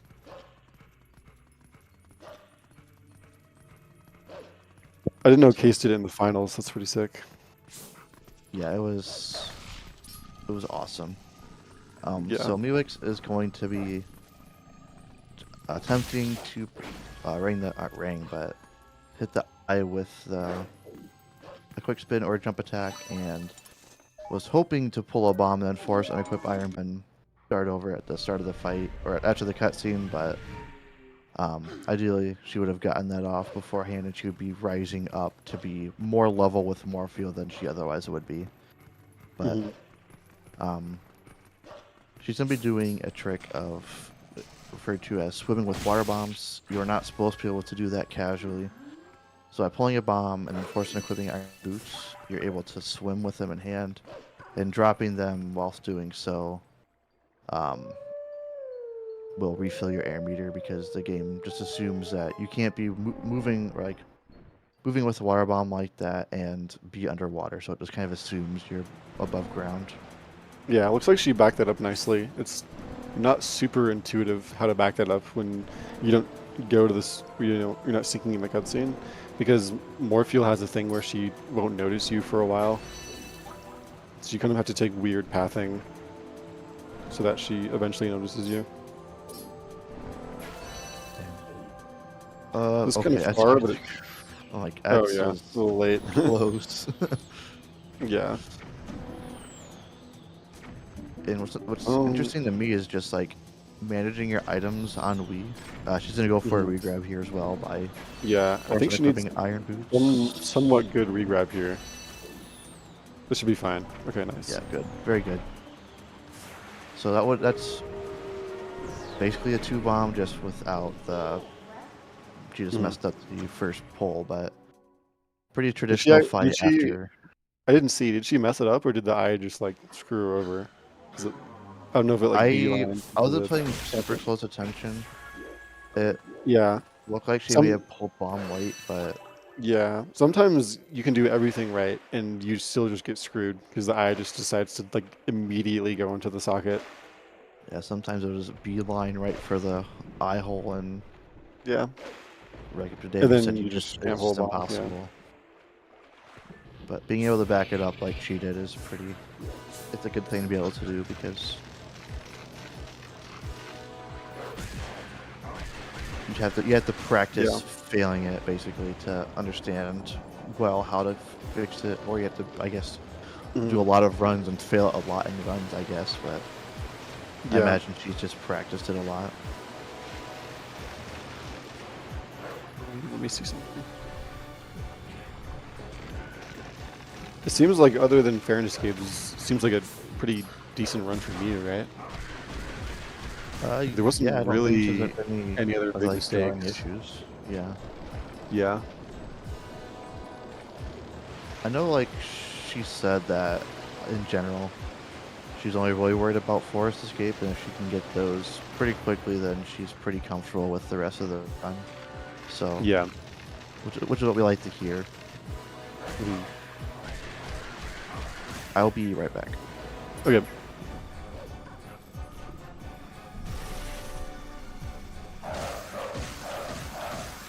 Claude, finishing up on Boss Bug, gonna do the mini charge in just the right spot. Not far enough right. If you're at the right spot, so basically you only need to kill one of those tentacles, and then after the tentacle, it just immediately ends. And you can force that by bonking once you get to the right spot. You essentially hit the first tentacle, then bonk. and then it just assumes you hit all of them and just immediately ends. But it's a little finicky, and it's like pretty far right and behind the tentacles, like a reliable spot, but sometimes you miss it. It just happens.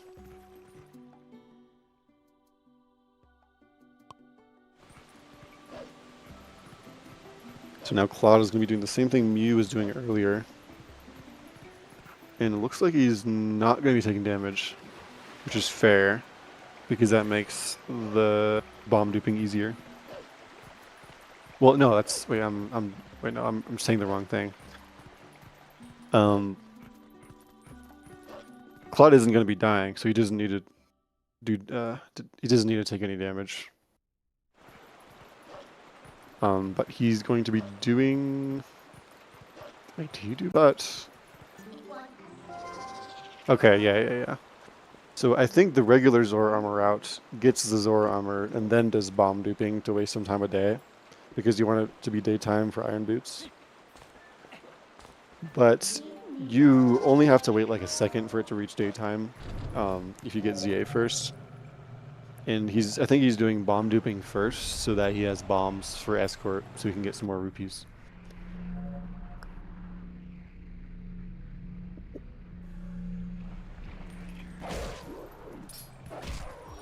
I'm also interested to see if Mew is going to go for rope skip. I think she is.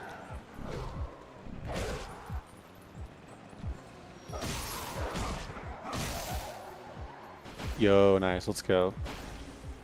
Great rope skip. Some nifty movement. You can skip crossing 2 ropes. Saves like 3 seconds.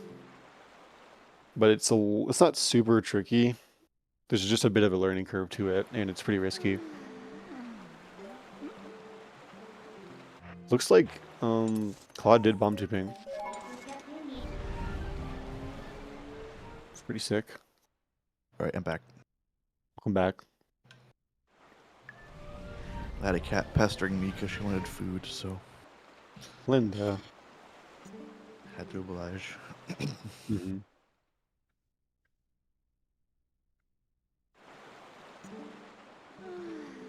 So does meewix still do Arbiters before Snow Peak, or is she going to be going to Snow Peak next? I think she's going to go to Arbiters next. Okay. Which is only 10 seconds slower. I'm not actually sure which one Cloud's going to be doing. I know he was at least messing with the moon boots. Basically, on Wii, you have the choice. On GameCube, you just definitely want to go to Snow Peak first.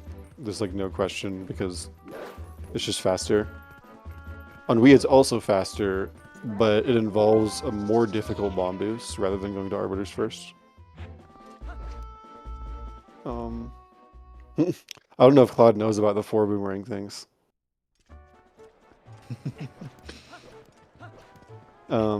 Basically, kind of some side effect of bomb duping is that it sets all of your slots after it reverts, as we said before. It sets before it reverts, it sets all of the slots on your item wheel to whatever item is in slot 0 of the item wheel. Or, I guess all the items on your hotbar to the slot 0 of the item wheel, which happens to be boomerang. And now he's going to be doing escort.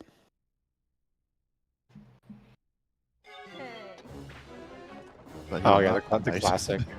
Dude, I've done that so many times. It's not even funny.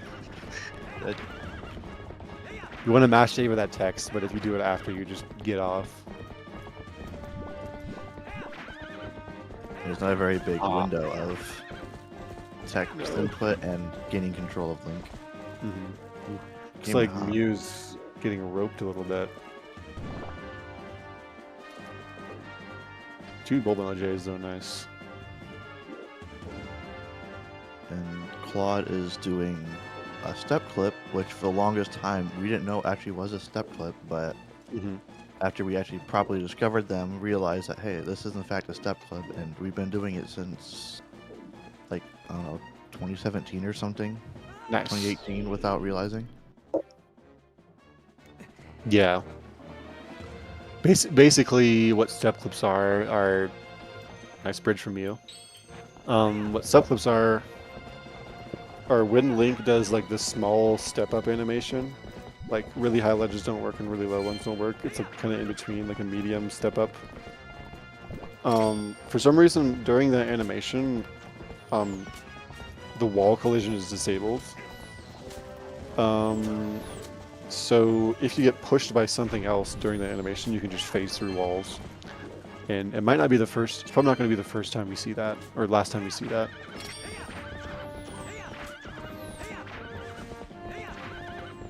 And that's an example of why Claude decided to do bomb duping before escort, so you could get those rupees real quick. Let's see. Did he do? He didn't do bite, did he? No. Nah. So he can't. Does he did bit. Bite? Yeah. Will meewix be doing silver rupee, or does she get 200 elsewhere? She gets the 2 oranges. Okay. The orange rupee saves more time on pillar clip routes where you can just uku out of Snow Peak. But we can't do that here because we don't have uku. So the orange rupees are effectively like the same speed around. They're technically they're faster if you do it the way most people do. Because with the bomb and the ring, most people like Claude getting screwed over by Boris happens. What most people do is they get the mid to trigger during Elden Twilight so you can mini jump up there and make the trick a little bit easier. And if you do that, it's slower. If you don't do that, it's about the same speed. I think it's technically a little bit faster, but it's not really worth it because it's pretty difficult. Anyways, Claude coming up on a pretty precise trick here. Well, it's not super precise, but it's very bad to fail. Yeah, just getting rid of these Bolins might as well. Basically, that KB1 trigger is still there, but he has to get to the end of Escort. He's just killing all of them. He just really doesn't like Bolins, I suppose. Yeah. The KB1 trigger's still there, and once you open the gate, you just naturally go into the... It's like impossible to avoid it. So he has to... Oh, he's doing it like this. Interesting.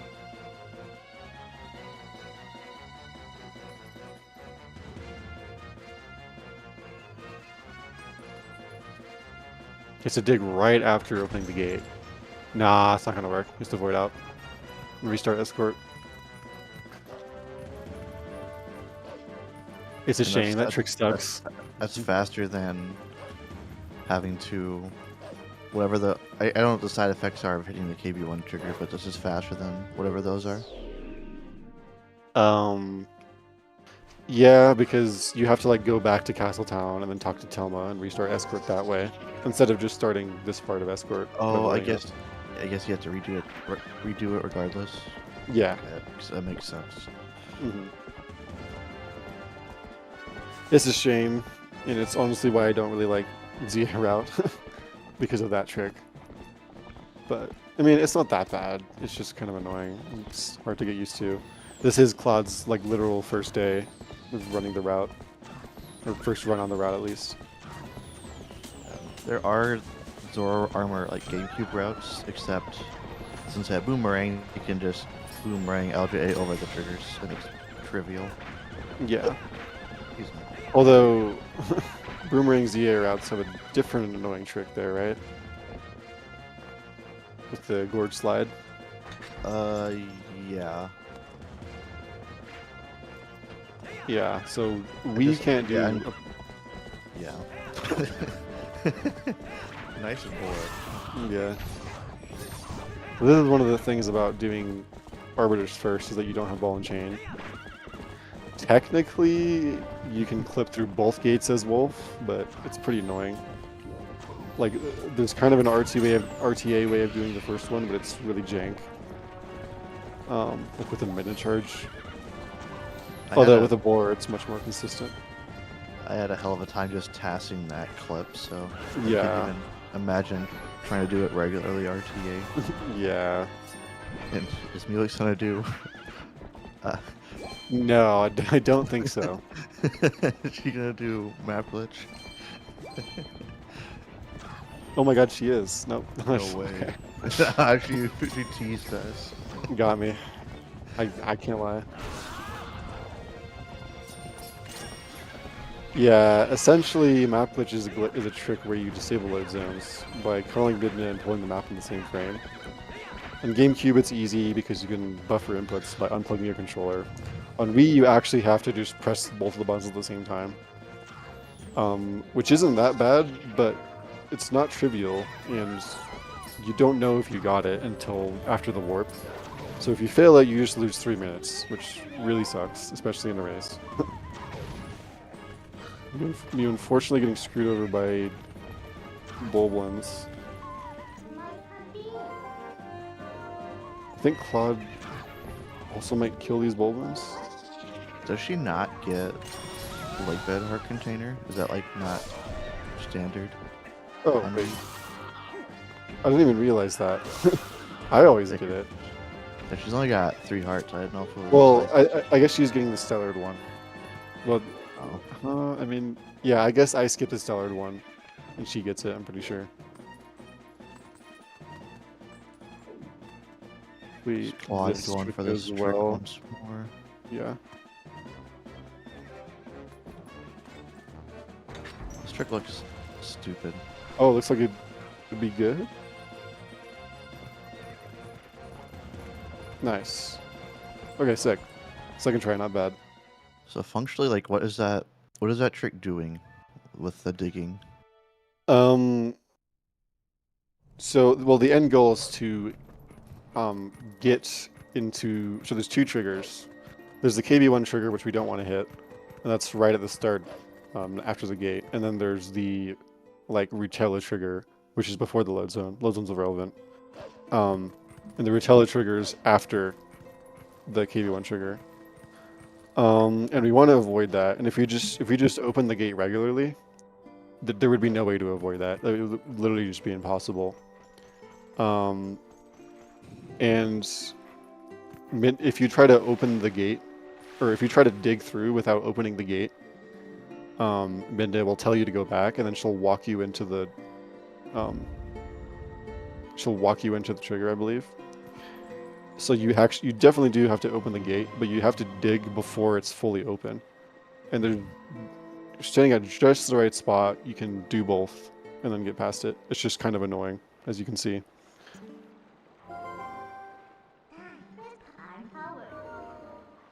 So yeah, wait. I don't think... Yeah, okay. Yeah. Also, I was like, wait, he needs to get boots, but I forgot he's not running beginner route, so it doesn't matter. He already has the boots.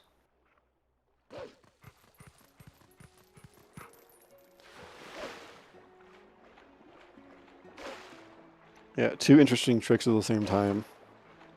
I guess we'll see the one ClawedInk is doing first.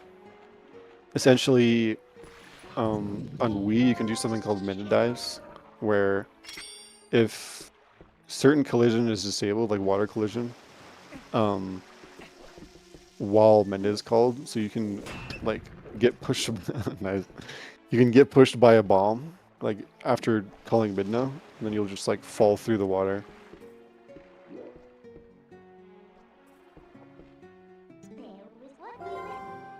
Yeah, this trick actually inspired the routing, part of the routing I did for the tasks with the... Nice. Or this trick and Anno getting the accent or rupee dive over there inspired the task, so... Oh, sick. Yeah. We got meewix doing Hogate skip. So we've had this trick in the game for about a little less than a year now, probably about 10 months. Except the way we did it last year was a lot more difficult and precise than what we have now. Nowadays, we can use a pot to displace us into the onto the seam of the door, and use a rupee to rupee slide the rest of the way through with its similar to how or nice face. The same way how we did for Forest Escape, except in the poke gate. So rupees disabling different certain collision, allowing her to clip the rest of the way through Yeah. the gate. Yeah, luckily there's a pot there, so we don't have to frame perfectly do a slash. We can just get pushed on the seam and then stay there. Dude, imagine if we had to do like fucking fair and escape, but on the poke gate. I think people would just do They just do the poke gate skip with the bubbles. do bubbles instead. Yeah. Yeah. Because the way we used to have to do it was to clip 2 bubbles out of bounds behind the gate, and then walk along a seam to get out of bounds where we could target them out of bounds, and wait for them to be in a very specific spot, in a specific part in their jumping animation, to then do a... On Wii it's easier than it was on GameCube, but it's still difficult. Oh, nice. It's a pretty good 3PCC. Oh, no. Ah, damn. Unfortunate.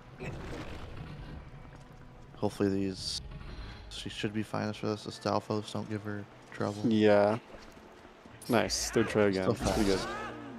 Yeah, if you do it like 4th try or better, if you do 4th try breaks even with the step clip. So, I mean, if she didn't fail the jump, she would have saved time in the first one. Yeah, we call that third person flash shot clips. And they don't work on GameCube, but they work on Wii and HD because of the aiming.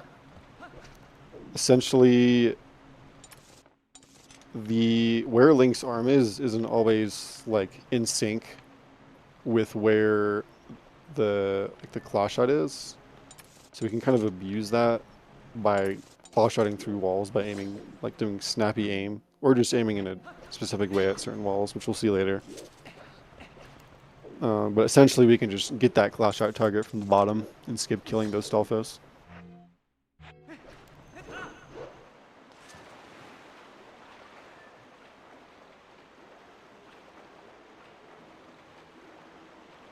Yeah, I've never done this pop-up, this wormhole with Zora armor. I know there's like a setup for it.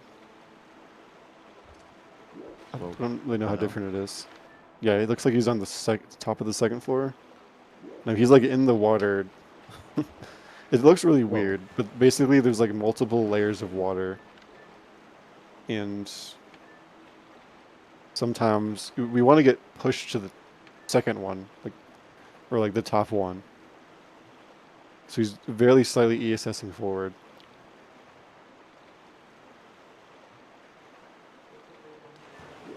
It needs to be a little bit more right. Yeah, it's a little weird. I don't know how different it is with Zora armor.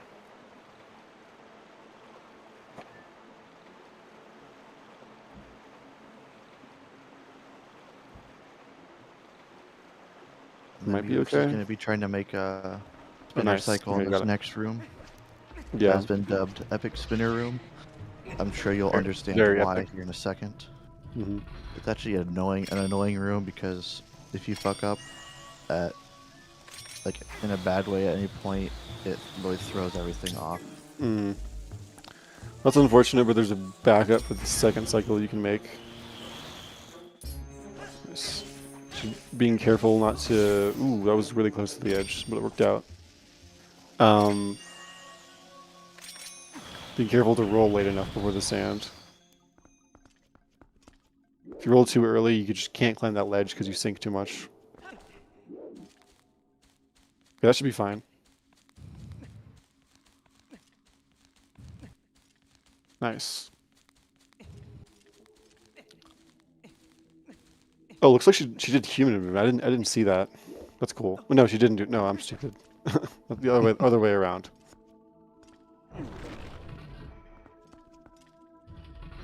If she did human movement, the boss key chest would already be open.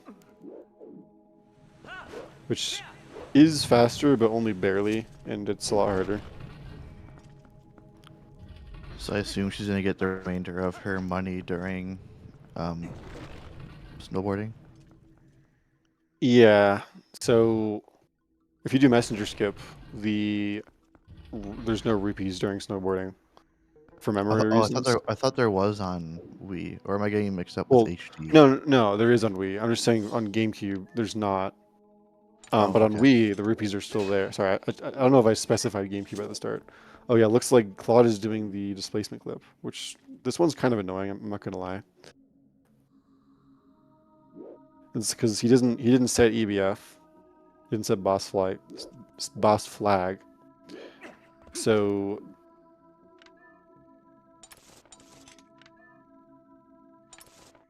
gonna be doing the displacement clip here. Nice. Anyways, So what was I saying again? I do not know. Forgot. But meewix is heading into Stallard. Unfortunately, the Wii version has to fight him. As of right now, we don't have a way of skipping it. This isn't possible on the Wii version. L slides specifically don't work, which in Yeah. turn mean that the cat doesn't work. Yeah. Fun fact: it is actually possible to do CAD on Wii.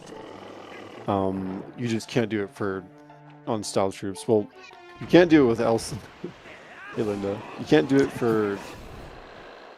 with L slides, which is what we need for Style Skip. But if you claw shot an actor right before it doesn't becomes non-claw shotable, then you can do a CAD then. But there's no uses for it yet. Maybe one day I'll be able to skip this boss. Yeah, and honestly, in my opinion, the time save that you get from salad skip is not the reason to do the trick.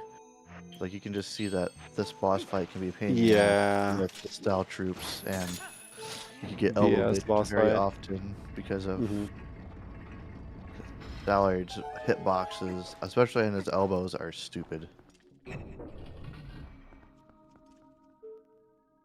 Oh, should be fine. Nice.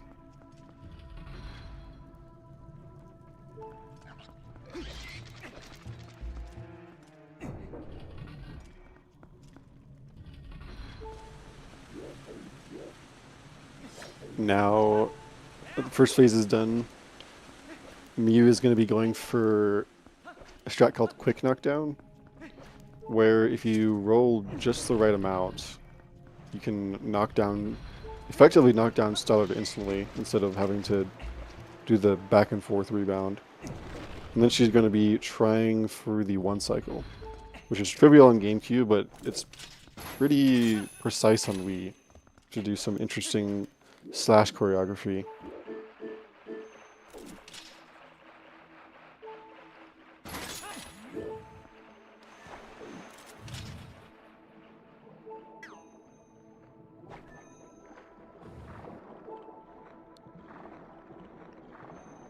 Oh, I was saying something about...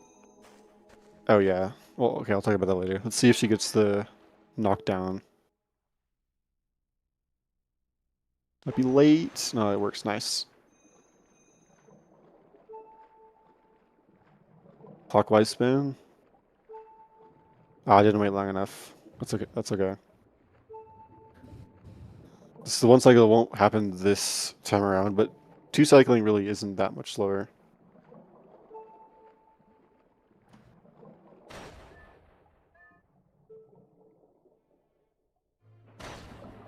Nice. Good backup.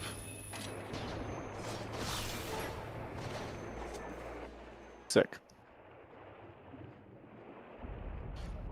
Yeah, and then more feel for ClawedInk is going to be pretty trivial. You can do the regrabs like meewix did. And they're pretty free. But besides that, there isn't too much crazy going on just because you don't have to worry about your air, obviously, because he has ZA.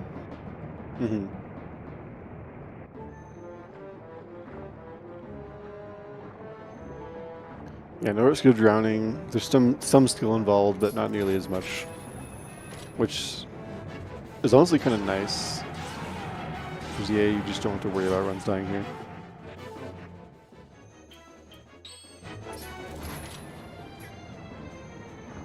It's definitely good to practice regrabs if you're like planning on learning non-Zorama route.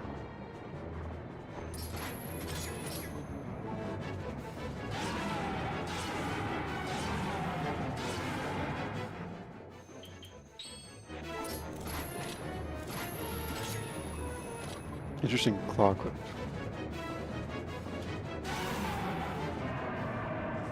I guess that's, yeah, it's one way to drop the bomb there.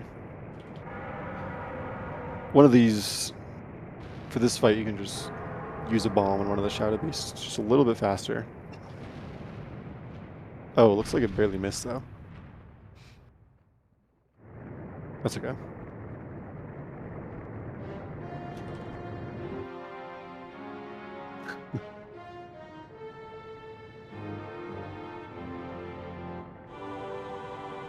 And now Miyu's gonna be. Oh wait, no. Wait. I forgot. She hadn't done Snow Peak yet. She's gonna go to Snow Peak now. Gonna be doing early city like in like 10 minutes.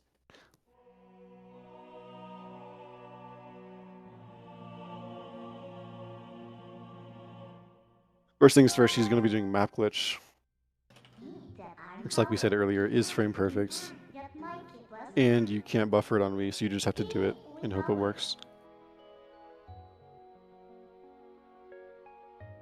Unless you want to do Wolfdash jump, which is also an option.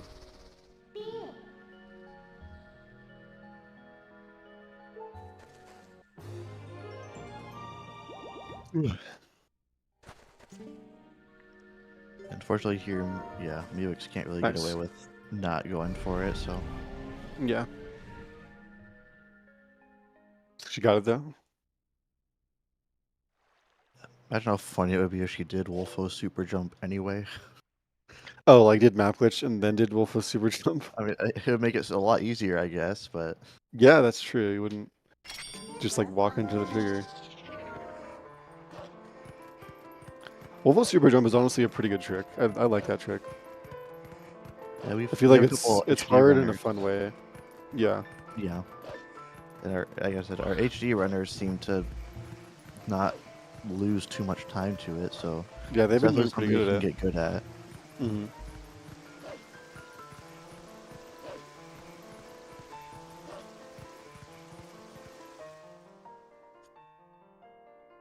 Yeah, certain Wii routes, like the optimal all dungeons route, are forced to do it. Because routes like that skip map morphing, which means you can't do map glitch. And you can't do UMD either, because that doesn't exist on Wii.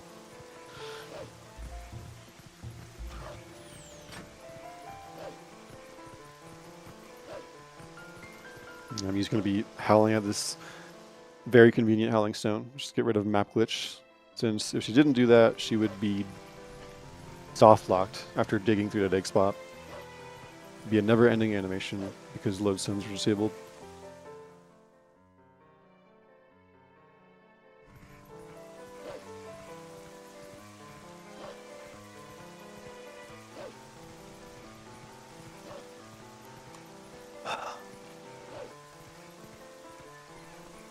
Hopefully the connection cave goes well.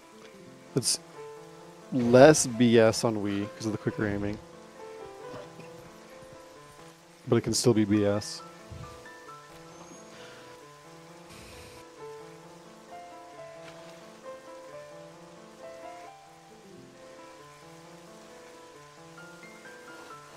Should be fine. Nice.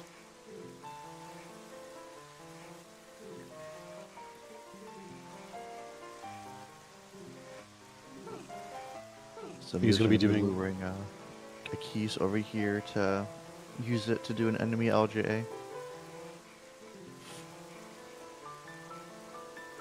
Nice. Perfect. Fine. Yep. It's like a boomerang LJA, but with like an extra step. Yeah.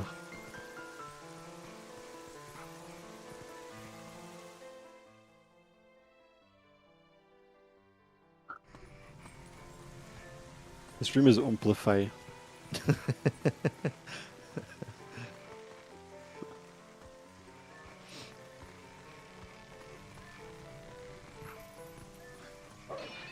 I didn't see if she went on. Oh no! Wait, no. This is fine. This is fine. Okay. Oh, did you just listen to the Goron? No, I think he like threw a pot against the wall. Oh. Goron heard it.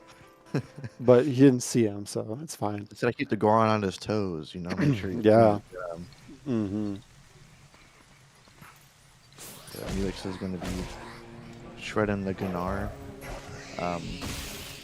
Try and get a few dollars and hopefully get up to 100 rupees. And then after the 2 oranges and Snow Peak, that'll have her at the 300 she needs for the cannon. If she was running in French, she could scam fire out of money. However, there's no French 1.0. Does have unfortunately missed the red. She's going to be needing to get backup rupees other than the fire red, I think. Yeah, she can. Yeah. I mean, she can get the yellow and the red, and won't be too big of a problem. Yeah. I also didn't know until recently that there's dig spots in the cannon room, and some can drop yellows. I think Morpha told me that. Unfortunately, just missing the tech skip. That one's a little bit. It's not like super precise, but it's kind of annoying to do quickly. Well, I don't think we've mentioned it yet, but so she entered Snow Peak via the left door. So on the Wii version, in 95% of cases, runners want to be opening the left door because the animation is like 20-something frames faster versus opening the opposite door. In Hyrule Castle and a couple of other places, basically if it's a double door, there's a load zone. If there's a load zone after the double door, then Link will always come out on the correct side of the door that is faster, so it doesn't matter there. But inside dungeons, I guess that one wouldn't have mattered. But yeah, they all matter except for the certain Hyrule Castle ones. Yeah. When I first heard that, I was like, oh, okay, the animation is slightly faster. It's probably like 1 or 2 frames. I don't really care about it. And then I learned it was 20 frames faster. And I was like, oh my god, it's that much different. That's when I started like really paying attention. I'm pretty sure I opened the right door everywhere except for the chandelier room and her. Nice jump from Claude, unfortunate. But I think every door except for the one right after chandeliers, I open from the right. Because on GameCube, it's mirrored. It'd be right doors are faster. Yeah. Yeah, check out this bomb boost from you. This is why she got Spinner. We have a bomb in a very specific spot. And then the angle buffer to the right. Nice. It's good. So this trick is just a little bit easier than doing the moon boots. Because I don't know if it works on GameCube, just it doesn't Wii, because Wii gets a little bit more height from regular jump attack moon boots. So I don't know if that trick would work. Yeah, I don't. It shouldn't. It doesn't, because I can tell you that the second frame unequipped, you can't get it. It's just not enough height. Okay. So it is Wii and HD exclusive. GameCube has 1 less frame, or I guess. The frame you basically have the first possible frame, I guess. Yeah, for some reason you can't hold the item wheel on that frame. Only on GameCube. So they can only get the less height version. Yeah, which for jump attack, the other ones are fine. Yeah, and with Pro Gate Skip, it actually made the ending blow moon boots a lot more difficult on GameCube, just because they had 1 less frame. It looks like something that is making his way to Snow Peak as well. Yeah, it looks like he's going to be doing the moon boots. Where's the? Did she? Okay, Oh, it's right there. That was really interesting. Did it like died inside of the armor? What the heck? That's crazy. Yeah, so it might look like Mew and Claude are pretty close to each other, being in the same province, but meewix has completed Arbiters, whereas Claude will still need to do so upon finishing Snow Peak. So I don't know. Ooh, Unfortunate. she has to reset the save is the best way. Nice. Okay. So if you destroy the armor in a specific way, the bubble just won't spawn. Nice. Claude got map glitch. Yeah, doing it here wouldn't be as bad to fail just because you use the Zora's Domain warp. But like with an Bulbin Camp, meewix didn't attempt it because failing it would warp her all the way back to Lake Hylia. And as you can imagine, that is very slow and Yeah. would be unfavorable, especially if you're like ahead.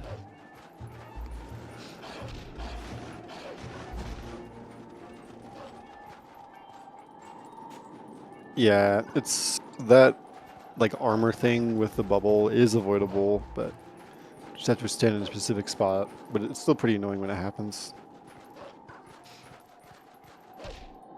meewix is going to be doing the biggest sequence break in the entire game, and it will look like nothing happened. Or, I mean, you'll tell what Yeah. happened, but it'll look like nothing. Mhm.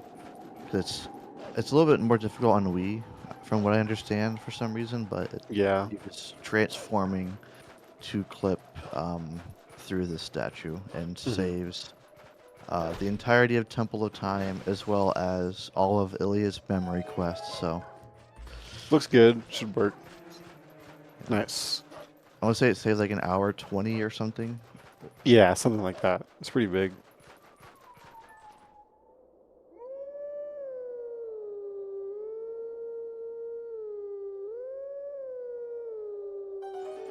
And then she's having to zoom in anytime she wants to warp because she did because she killed Stallard and did not raise the mirror. Mm-hmm. So That, if you do, go ahead. yeah, I was gonna say that trigger, I guess, is linked to whether or not Stallard is alive or dead. So if you do Stallard skip, you leave him alive and you can just map warp like normal despite not raising the mirror. But Yeah. Oh, Sing's transform. Nice. Yeah, she's gonna be getting this red and presumably a yellow as well. Oh no, didn't get the red. yeah, most likely you can get on there are 60 rupees on Fire's little shack, whatever you want to call it, his cannon. Man, those rupees Yeah, giving this her this hard time. red is kind of annoying sometimes. I can't lie. So then she can. Oh, she does it like this. Interesting. Oh, interesting. That's smart. These rupee. Oh, she actually got it. I thought she missed it. I've never seen anyone get in like that. That's Me neither. a better way of doing it than I do it, probably. Yeah, I wonder if that's faster than the Jump side attack? hop and jump attack to clip it. Probably, honestly. At least on Wii.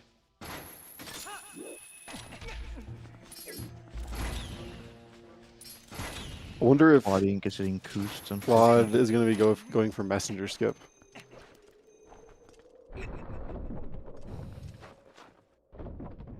Probably. Or not. Never mind. I lied. Blind snowboarding is definitely a big learning curve.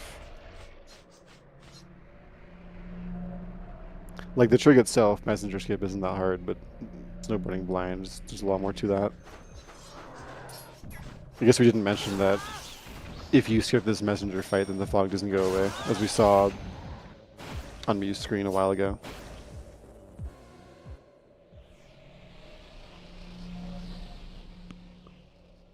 So it looks like Mew is about 2 dungeons ahead, because Claude is going to be doing Snow Peak, but then he also has to do Arbiters, which Mew's already done.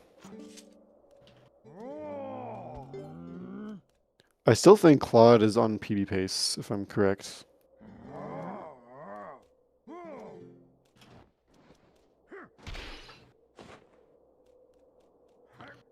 It'll be easier to say after entering Snow Peak. Yeah, it's kind of hard just because he has brand new splits right now.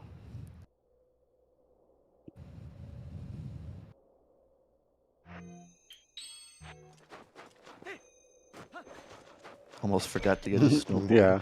Alright, I so think you can actually do that and just get to snipping that way, but I'm pretty sure it involves LGAs, if I remember correctly. yeah, I believe so. Yeah. Yeah. So on Wii do you guys still do 3PCC or do you do a displacement clip for? We Uh, still do, I mean, most people still do the 3PCC just okay. because it's like on average it's slightly faster. And well, I guess actually we would have to like retime it with the new stuff.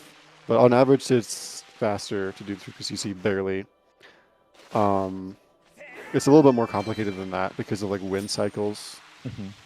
Sometimes you can just jump down immediately and that's really fast. Um but the 3PCC is pretty consistent. And isn't that hard. And the this is gonna be okay. It's gonna be fine. And the displacement clip involves timing a slash, which isn't that bad since it's a 3-frame window. But like, if you can avoid timing slashes, you kind of want to. A little interesting fact with that first room that meewix did. So GameCube runners always LJA, but it is actually faster to do no LJAs in that first room and do the movement that meewix did. Beast found that out when he was doing his glitchless task a couple of years ago. Yeah. It's just a lot easier to do that movement on Wii because they can hold claw and inch towards the ledge, while in third person and the game won't let them drop, whereas GameCube, they can't be moving the same way. Like they can have an item pulled to be inching forward, but they're not like actively like aiming the whatever item they have pulled out, so it acts a little bit differently. Yeah. But I actually did want to see if there's like some weird setup you can do on GameCube to just always get to the ledge, but it would definitely be slower. meewix is skipping a rock cutscene trigger. Nice. This has a couple effects. One is just faster. It's like a 40-second cutscene. And on top of that, skipping that cutscene will have her respawn location be at the small key chest rather than the beginning of the dungeon after save warping post Aerophos. That's also faster. Yep. Because not only is it extra like more movement she has to do, there's also needing to do fan skip again, which we didn't mention, but in that second room, she had transformed into a wolf and opened it as a wolf. There's just a trigger on the ground that, as human, you would always hit it, but Wolf Link can open the door from further away without hitting the trigger because it uses Link's hind legs instead of the front legs, and you can just open the door from further away. I definitely agree with safety saving here because you do not want to run out of bombs. That would be very bad.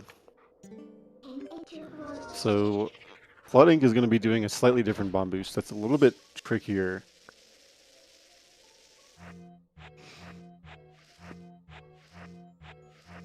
I think this is going to be late. That's okay. Can just retry it. Well, okay, wait. Yeah, I was just slightly late. Here's a 3PCC. This is one of the ones you don't have to flick, and you can just aim at a spot in the wall, which is nice. That's not gonna. Yeah.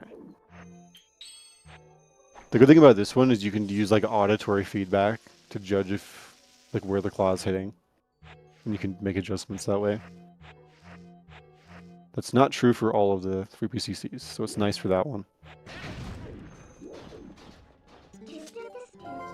Yeah, this bomb boost is pretty tricky. It's frame perfect on the boots unequip, and then it's a 2-frame window on the bomb.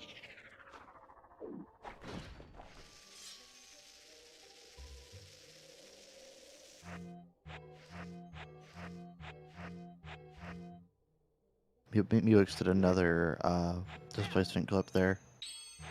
to get Darylphos fight a little bit sooner than if she was to have dropped Been from nice. the thing. Yeah. Been another 3PCC. Using GameCube runs, you have to aim at a very well. They have a setup now, so it's not too bad. You have to aim at a very precise spot on the wall Well, to skip that fight. But with this, we can just do 3PCC. it was actually it used to be really, really bad on Wii before That was so bad. because the aim is very precise. Yeah, it's very precise. You have pointer on, and it's just like super annoying because it's like more. It's more. Go ahead. I was just gonna say like the angle is so precise that like it's less than like the range is less than 8 angle units, I believe, which means that you can a frame can look identically, like an angle frame can look identically, and you can just be at like the wrong part and just not be able to claw to it. I guess it's a little bit different on Wii since the pointer is just jointed, but I'm pretty sure that's same idea applies.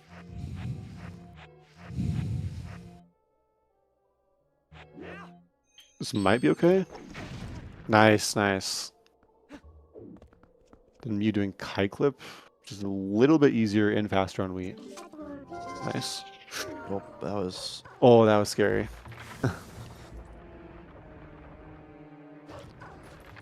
She didn't turn quite enough there, so she hit the wall on the way down. Nice freezer skip. The worst thing is like getting that trick and then failing. Okay, hopefully he backs this up. Nice, okay. The worst thing is like getting that hard bomb boost and then dying to freezer skip. Then you have to do it all over again.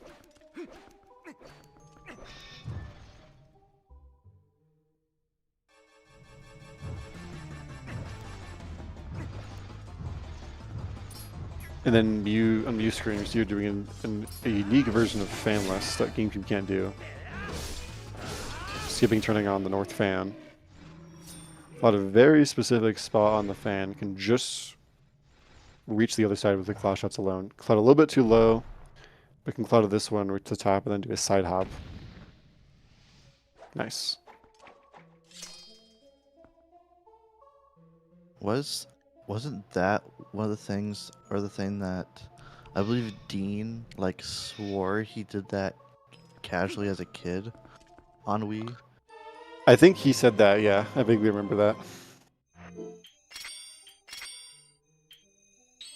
Yeah, and then Mew waiting on purpose here so that she can make a faster cycle for the fan tower. GameCube can technically do this, but it's like pretty difficult, so nobody really does it. But on Wii, it's a lot more doable. And also cool looking. And fun. This last one was sketchy. You have to go all the way at the upper right. Yeah, I just missed it. Unfortunate. That's okay. I'm always impressed by like fast aiming on Wii just because it is just kind of a pointer using the Wii center bar, so it's like... Yeah, it's definitely like a unique skill versus stick aim.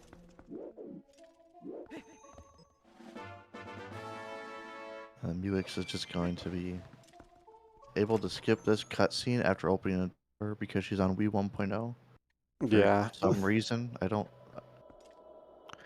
have no idea. The cutscenes are just weird. So you can skip that and then be at the top. Yeah. Which is nice because she didn't have to go for a rob shot, which could be kind of Which annoying sucks on Wii. Yeah.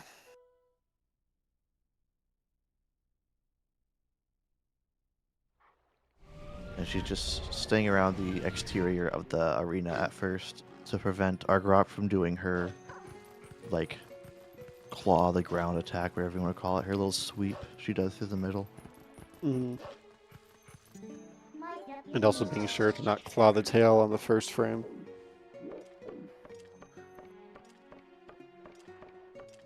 Because that soft locks makes the game, I call it cool game.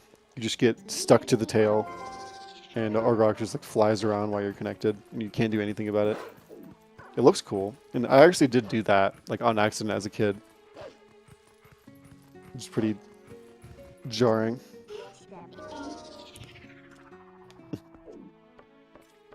If you go to earn.com/coolgame, So you see a good. pretty ancient clip of Fino. It's funny, happened during a showcase.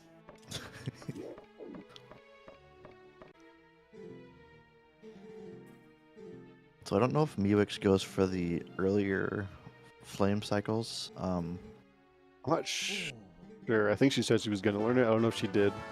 I think she doesn't do it yet, but she's planning on Yeah, it. so she'll probably be going for the normal flame cancels after first voiding out at the start just to reset everything. Oh no. Unfortunate. Yeah. But what she's going to be attempting to do is basically if you're on the p-hats and you sink enough whilst on them, the game will think that, or Argrok will think that you have fallen all the way to the ground and she'll stop spewing her flames. So Argrok roared, she's waiting for the flames, she'll drop a little bit and then she'll claw to the next one. And then that'll stop her flame, claw shot a few times, and then get on her back. Phase 2, assuming she doesn't do the earlier roars, will be the exact same. Phase 3 varies a little bit because Argrok tries to kind of fake you out a little bit, but we can just kind of plan for that and do a turnaround of our own.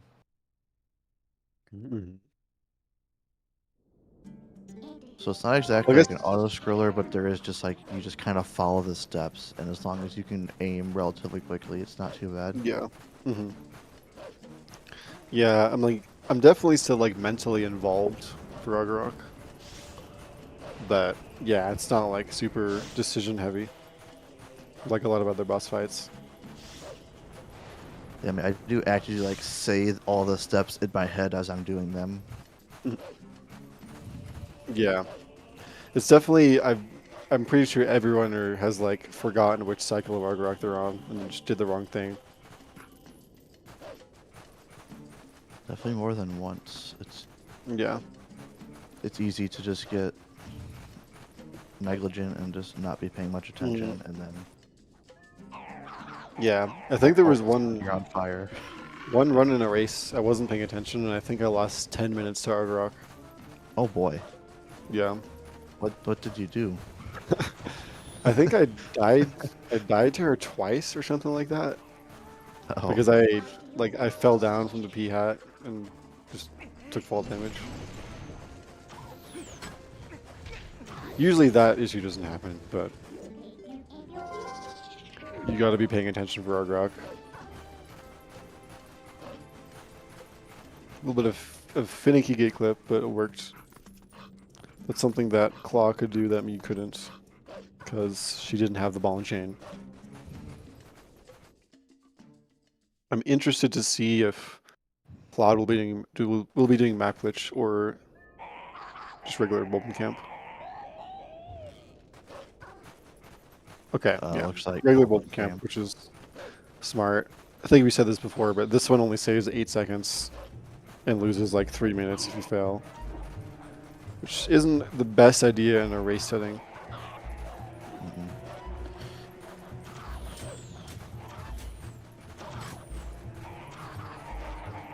Is there any way for... You can't do tent hop in any way, can you? Like, Do without what? LJAs? Tent hop? Oh, tent hop? Like they do, like we do. Yeah, you can. AD. You can do 2 bomb boosts. It's just, I mean, it's 2 bombs and it's kind of annoying because all the enemies are around you and are targetable. But the 2 bomb boosts are about the same speed as my glitch.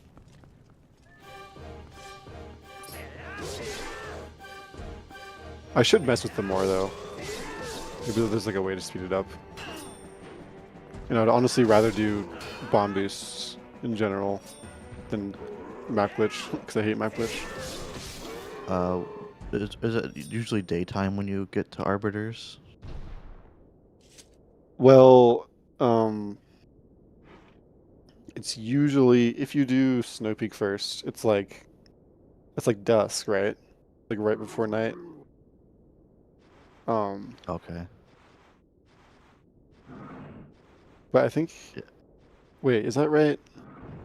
Yeah. Well, because if you do arbiters first, that is after MDH, which is the morning, so it's gonna be daytime. But then it's going to be like pretty late at night if you do arbiters second. And then if you take extra time, it's going to be night. I just wondered if it would, if it was routed to where it just already was night, and it would make it a Oh, little bit yeah. easier since you wouldn't. Yeah, there's not really a full way to ones. do that, unfortunately. Yeah, it's unfortunate.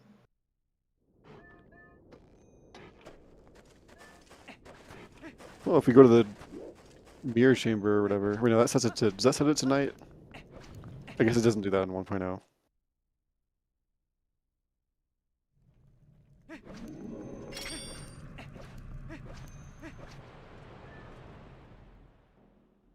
Well, isn't it not just the mirror chamber, but going into Palace and save warping in Palace? That specifically sets it tonight. Yeah, that sets it tonight for sure. Yeah, just go to Palace and then and then you can have arbiters at nighttime. That would work. That sounds easy to me. Yeah.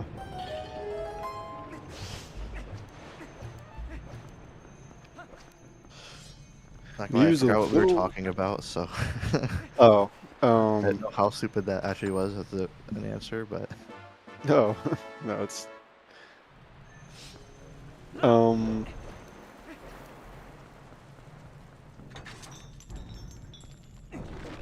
So yeah, Muse and Chalice is Twilight now.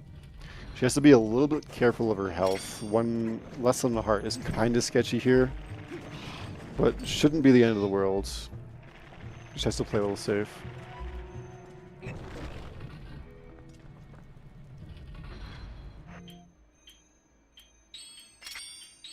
I still can't really think of any big mistakes that Mew made, other than Fair and Escape. Like, I think this run has otherwise been pretty good. Yeah, I think she probably had maybe. Like, okay, skip was fine, which is a little bit harder on Wii. And hopefully I guess goes well for ClawedInk. Enter Like Bed has one Oh, death. yeah, that's true. But besides that, I don't think she's really had any, like, major time sinks, so it's been a pretty solid run from her. Yeah.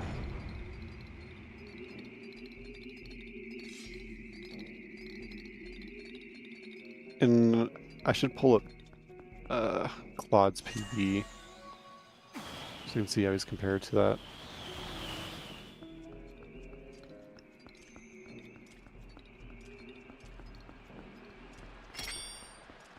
Yeah, essentially we have to do a different setup. Which is a shame, because it would make... Wouldn't it make, Well, yeah. everything easier? Kinda, yeah.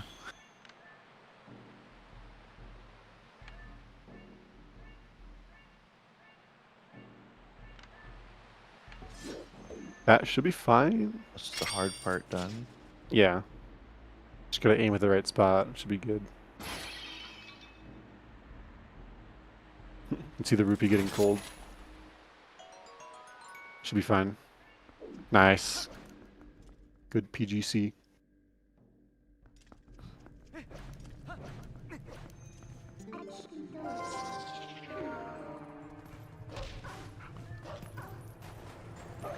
Wait. ClawedInk. Pending. 9.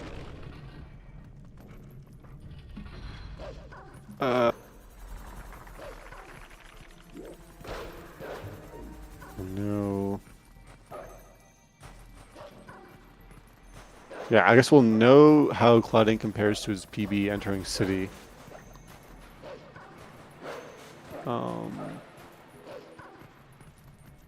But I believe he's quite... Yeah, I believe he's ahead for sure. Should be cool. We've been seeing a lot of PBs in races. Much more than I thought. What's after... Why after City? Because beginner route... Well, once you enter City, I mean. But it's entering city because, oh nice, good 3PCC.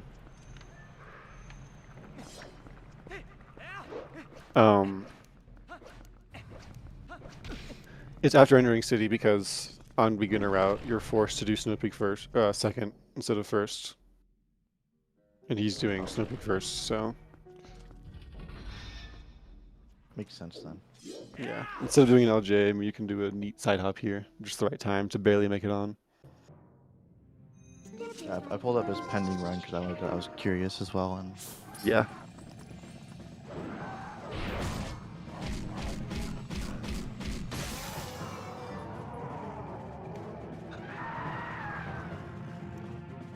if he PBs, I can instantly approve this run. Yeah. Auto Live verify. verifying. Yeah.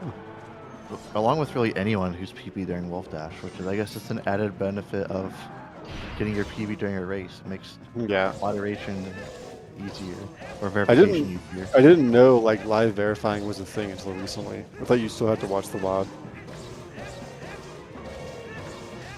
I mean, you probably got to make sure that there's audio throughout. That's probably what you'd really be making out for. And really for TP, there's not a lot to check, or for TP any percent, there's not a lot to check for anyway, but... Yeah, it's not like IL stuff where you have to make sure their file is possible.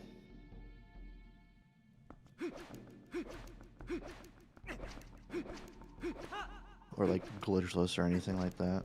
Oh yeah. Yeah, but meewix is just making her way through Palace. It's mostly casual with a few like optimized movements.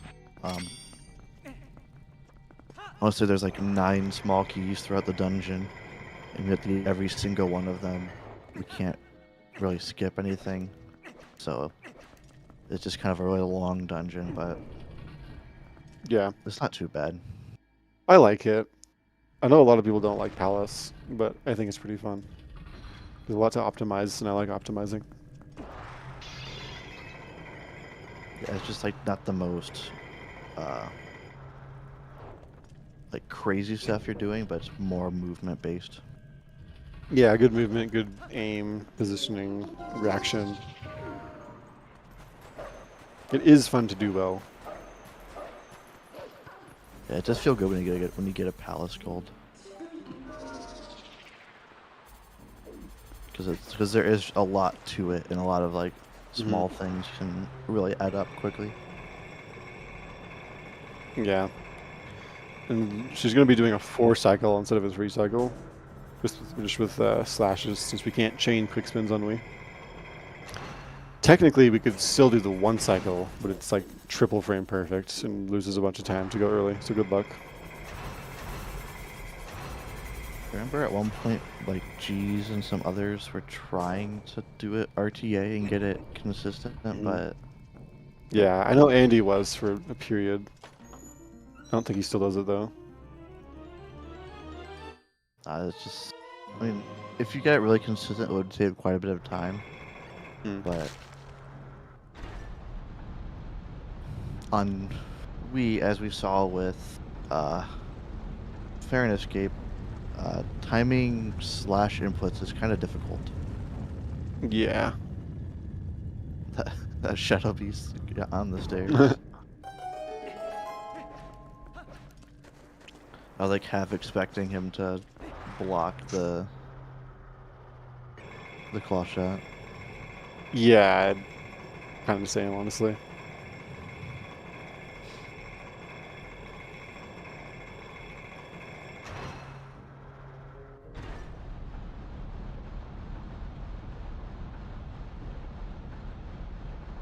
For a second, I was like, wait, why are you running straight? You have to go to the side. Throw the ball at an angle. Forgot we were already past that. Yeah, oh, no. Oh, that happens. Damn. My brain was a little bit confused because she's in the Speedrun, but she's on the west wing, and I'm like, what is just... Yeah. Like, Palace is very symmetrical in general, so you don't really notice that obvious that it's mirrored. Yeah.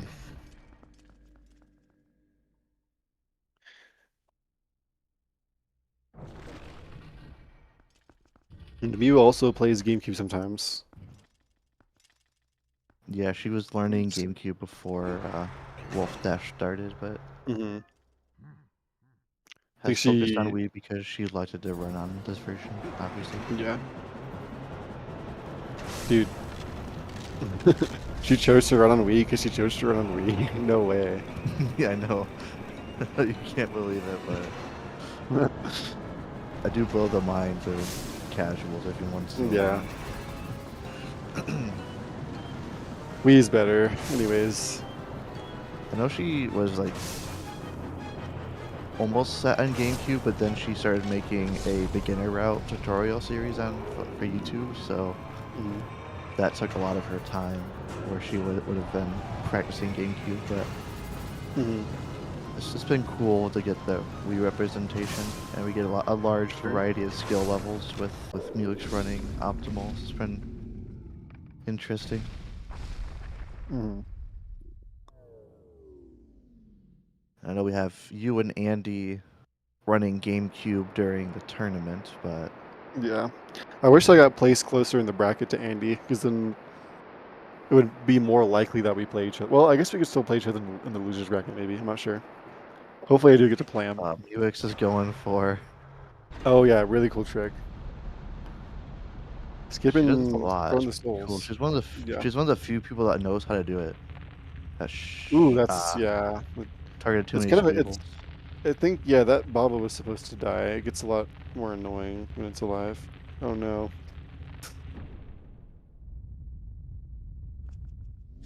Yeah, this trick is sick. I've only ever done this in the task, so I don't Mhm. know how much. It's honestly a lot easier than it looks to do RTA. It looked really cool. Um, the annoying part is targeting the keys, and that's why you don't see people doing it on GameCube. Because it's really annoying to do it on GameCube, but it's still kind of annoying, Oh, but that's not that bad true. on Wii. But no.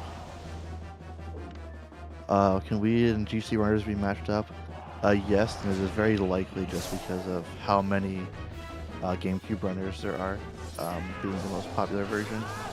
And Yeah, anyone who ran Wii basically just knew that they'd be at just a pretty like guaranteed disadvantage because of the route or because of the version, but mhm. it's not super serious, and everyone who's running Wii is having a good time. So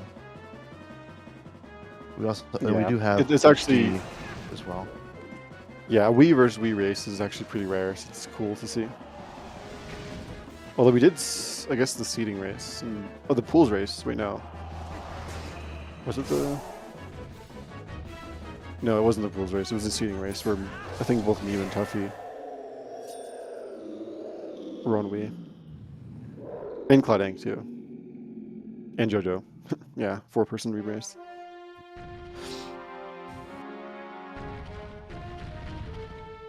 Yeah, we have a couple HD runners as well, which is at an even bigger disadvantage. And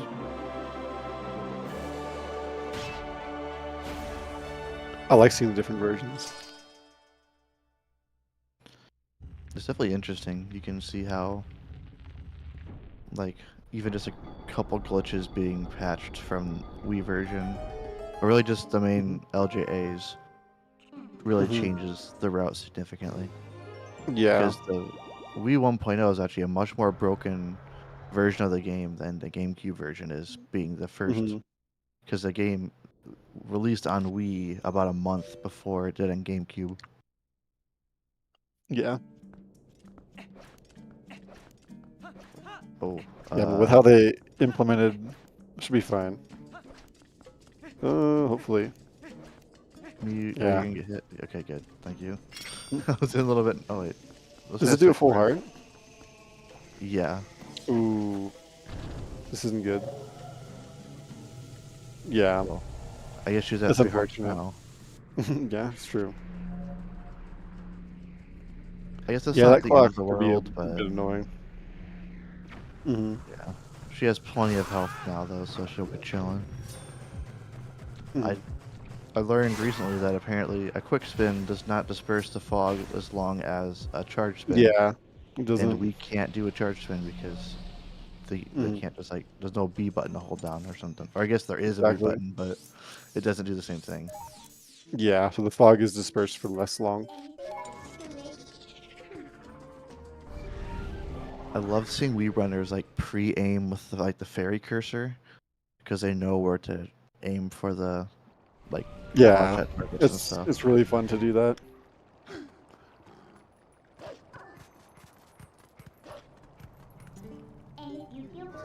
Yeah, but like another difference between Wii, like we were talking about a little bit, is so GameCube can still do like a quick spin by spinning the control stick and timing a B press.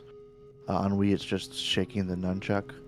Mm. But on GameCube, if they're either standing still and hold B, or are running, hold B, and then release to neutral, they can do like a quick charge of a spin attack, and that functions differently than a It's kind half of weird. second difference. I guess the spin attack, I think, is slower. I don't know though. A quick what? A quick spin? Like a charge, like holding a charge spin, I feel like it Yeah, it is spins slower. slower. Hmm. I You guess know, shot Tasses low just don't close. even spin at all, right? They just claw through. Uh, y- yeah, we just claw through. Yeah. I wonder if there's a way you could do that, like if you aim at a very specific spot on the wall and then aim left or something.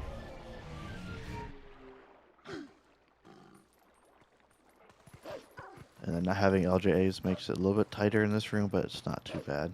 Hmm. Oh, I don't know if she didn't do the mid Nicole, did she? oh my I goodness. don't think so. Yeah. Yeah, you can equip boots there to get on it a little sooner.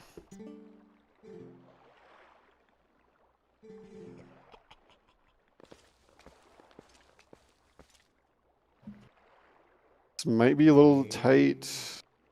Oh, wait, no. Okay, this is just not going to make it. I didn't see the beginning of the room. She hit that.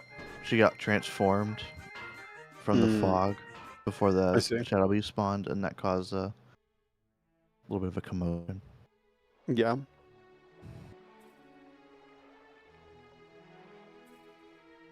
Uh, okay, I'm like, where are you going? The small key's over there, but it's we.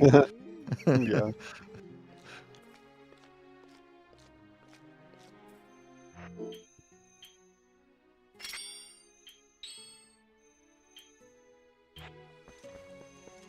The LJ.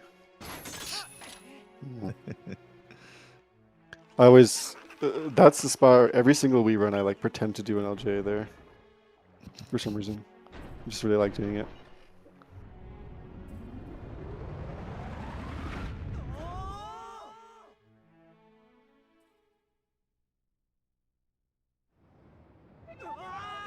Yeah, this He's fight. trying to. Yeah, this is another spot where hitting them nice with the jump attack part of the auto spin saves a little bit of time. You can only really reasonably do it for the first two. And she's trying to sync up hit stun. Hmm. Because if you hit them all in the same frame, they will sync up their hit stun effect. Yeah, that's why you see them do it so early because they're all clumped together.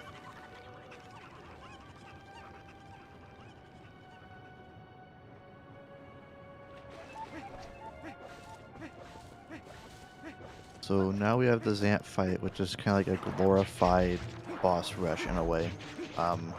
It's basically Zant is not original and can't come up with his own style of fighting that isn't chaos. So he steals the fights from Diababa, um, Dingoro, Morpheal, Blazetta, and Blazetta Well, he and invents one, right? The Hellcastle one. I guess he invents. If you want to say flailing like a maniac is inventing, sure. Yeah. But it's like it's his own spin on Hmm. previous boss fights that we definitely did Yeah. all of them in this run. Hmm. I guess he still stole the arena though, because it's just like Castletown or outside Castletown. So I wonder, is it actually putting you in the dungeons, or are these separate maps from These are separate. dungeon maps? Well, this is the Zant fight stage, and there are different Okay. rooms, I believe. Which are the different maps. Yeah, Oh, you she's going for unfortunately missing the one one cycle. Yeah. Yeah, that one's kind of annoying. At least on GameCube, it's a 2-frame window. I don't know how it's different on Wii, or if it is. It's still a 2-frame window. It's just a little bit harder because you can't do like the charge spin thing, where you like delay a slash. Oh, and an update on Claude. He's currently 4 minutes and 20 seconds ahead of his PB. So. Oh, nice. Sick. Which we're probably going to be seeing a race PB. Most likely, yeah. Which is awesome. I'd love. We've had a lot of PBs. Next up is going to be the. Ook phase is next, and then it'll be the Bozetta phase, which is the only reason we have to get the ball and chain. It is fast in other locations, however, it is not. Ooh. Should be okay. Yeah, that's fine. A little bit sketchy, Yeah, but it works. Yeah, but the ball and chain is only required use is in Snow Peak, but it is nice to have in other places.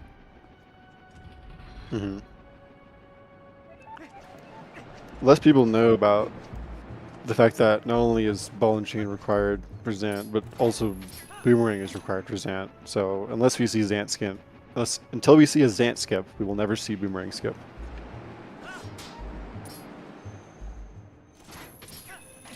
Yeah, I guess we can technically skip boomerang in Hyrule Castle. Yeah. It's not The easy, crazy. but it is possible. Yeah. Crazy super jump.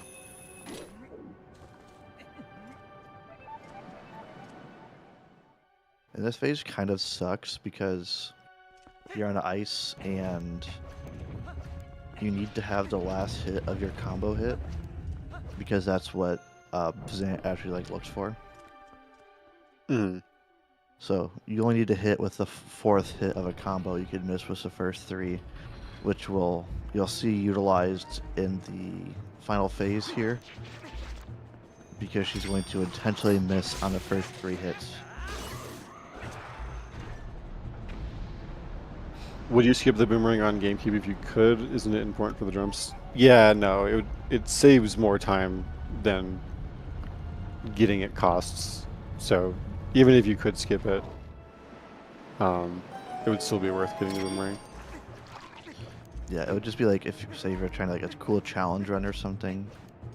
Okay, that's fine. So pretty good Zant from meewix. A little bit of bomb trouble with the Morpheal phase, but she had plenty, so wasn't a big deal.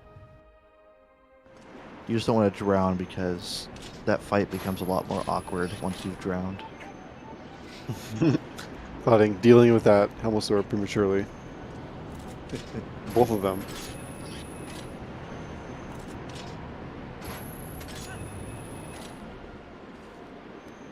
Yeah, it's definitely better than getting knocked off, so I respect it. I was doing a somewhat precise jump down. It's gonna be too far right. That would work.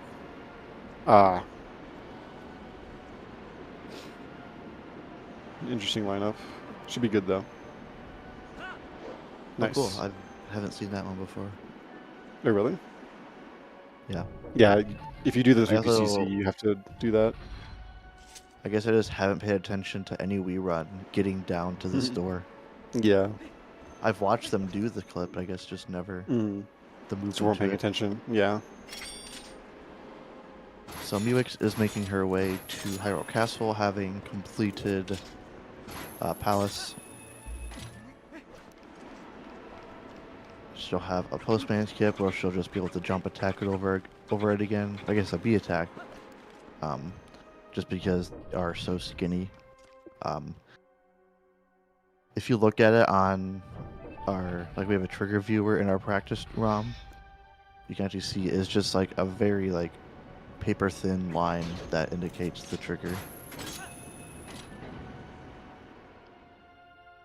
Yeah, and then wait, were you talking about the mailman trigger? I wasn't paying attention. Yeah. Yeah, and it's interesting. That one, you might think there's only one part of the trigger, but it's actually a ring. But the ring is just so big that the other side is like out of bounds. See how a Ralpho skip goes for ClawedInk? It's like these are a little nice. Okay, pretty good. And an interesting difference with this cutscene that I didn't know about until the glitchless tasks is that on Wii and HD, once Squidna penetrates the barrier, you actually see it actively crumble as it glows and explodes, where on GameCube it's just kind of a large glow that appears. Yeah. Just a cool difference where I guess a little bit more memory on the Wii, a little bit more power on the Wii just allows it to have a little more To render detail everything on better, it. yeah. Yeah. I guess we didn't really mention it since we weren't up against, there you go, you can see it crumbling. But since there were no GameCube runners, but the Wii has some upsides over GameCube because with it being a slightly more powerful console, it doesn't have to do really any lag reduction strats like GameCube does in most areas. Just because it's more powerful. And also they can't really do a lot of their lag reduction strats anyway because they don't have that camera control, but even then they just don't need to. And on top of that, their loads are a lot faster. Yeah. So Wii ends up being quite a bit faster in like in the end game, just because Yeah. strats are Like- pretty much the same, but they just is just faster. It's like around 50 seconds just in the last hour, including the LJs that GameCube can do.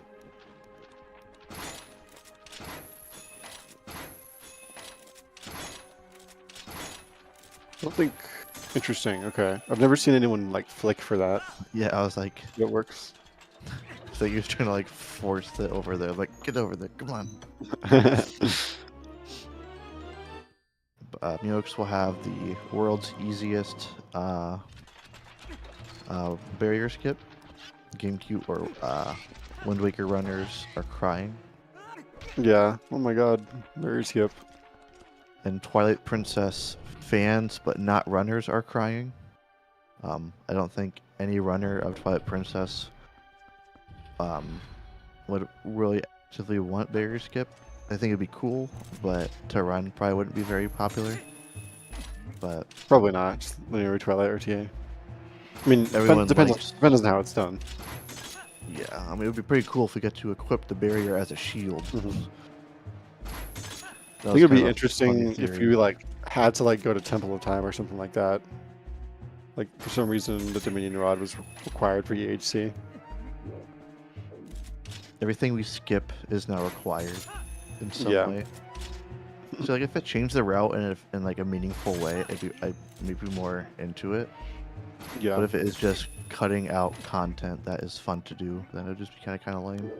Yeah, I kind of agree. And I think that's a pretty common feeling towards it. Mhm. Let's see, Meewix is probably going to be going for a 1-frame save warp here. Yeah. Mashing both A and B. Ah, didn't get it. That's okay. No. It is faster to roll back, but yeah, she'll probably just save warp because It might be a little. I'm not sure, but it might be faster on. No, it's still not faster on Wii. I don't think. To backtrack or to save it warp. might be faster having a Even with fresh the load. file though. Maybe, yeah. 'Cause I know it But she ends up still being has to faster scroll with down run to the card file. strats. Yeah. Yeah.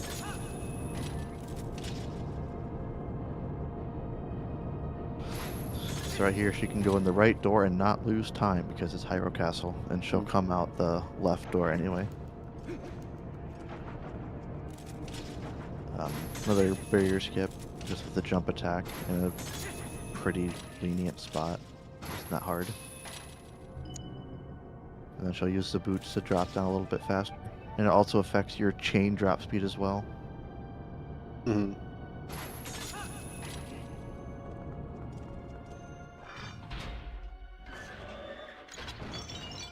So for the doors with fade outs, that's where it doesn't matter. But the ones that don't have them, you'll still have to go to the left door.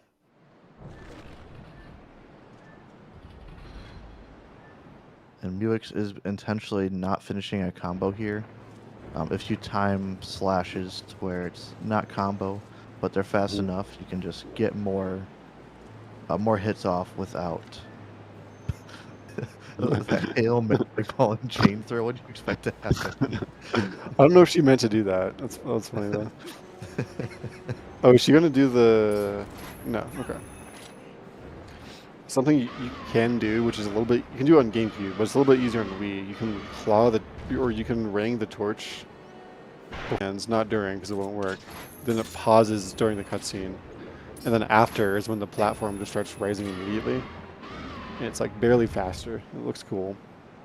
But it's also putting your not lantern trivial. on B button make it pull automatically. Yes, it does. Okay, I was trying to figure out Most why items do that. Okay, that makes sense. And I was trying to figure out why she pulled out lantern when she was rising up. Oh, yeah. She's just putting it on the B button. Yeah.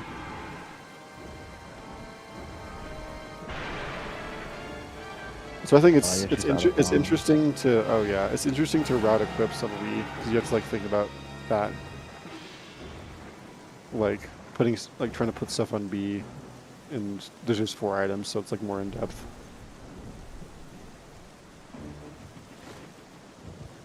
She knows how to back it up without bombs.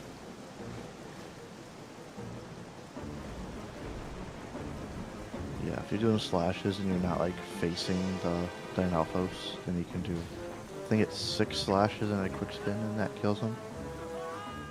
7, yeah. 7, okay. I knew it was one of the 2, I could never remember which one it was. You knew it was 6 or 7 slashes. Dude, I was trying to avoid saying the range, but never mind. There's no escape.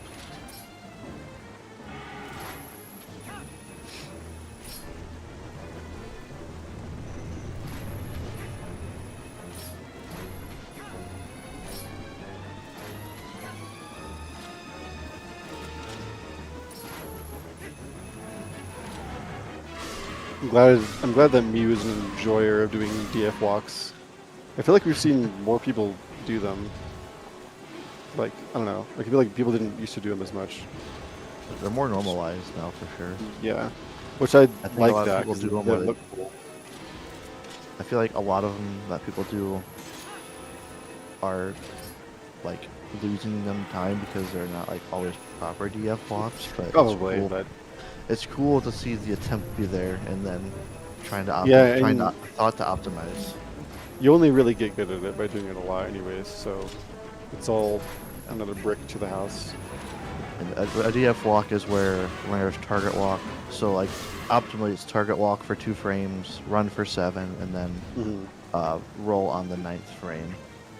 So like, you'll see a lot in TASes, and all it's doing is getting you to max run speed faster. Yeah. So you have to get to blanking on it. 23. Yeah, 23 run speed before you can. Or if you roll it with 23 run speed, then that'll give you a max 32 speed roll. Like movement in this game, at like when you get nitty gritty, is very specific because of slopes control it. So you'll see that even if Mew maintains frame perfect rolls running up the slope, it is just going to be slower because her max speed is slower. And you'll see like if someone drops a roll or something, they'll stop, run a little bit to roll again, just to get back up to that max run speed. So it's, when you really get into like optimizing movement in this game, it's very technical. Yeah, like it's more technical. Every room is choreographed. Yeah. Like when I first learned about DF walks, I didn't even know they were happening the whole time. Like I watched a whole task and I didn't learn about it until after, and then I watched it again, and I realized they were doing it the whole time. I just didn't realize. But as TDD was saying, it's just target walking in a specific way to get to full speed faster from a standstill. Yeah, I think it's. Oh man, I'm blanking. Is it? Because like when I was testing, I didn't count the number of frames for for DF walking or walking to get the max speed. You're looking at like a data viewer on DME, so I don't remember the frame, but it's like 14 frames or something of rolling on flat ground to get their max walk speed or something like that. Yeah, I think it's 11 or 13. I can't remember. Yeah, but Dan just said in chat, but GameCube is mirrored. I was just lying in chat, so it is mirrored on the Wii version. There's code in the like all the assets are identical to the GameCube, but Nice. at the rendering stage, there's some graphical code to reverse it and also reverse the controls.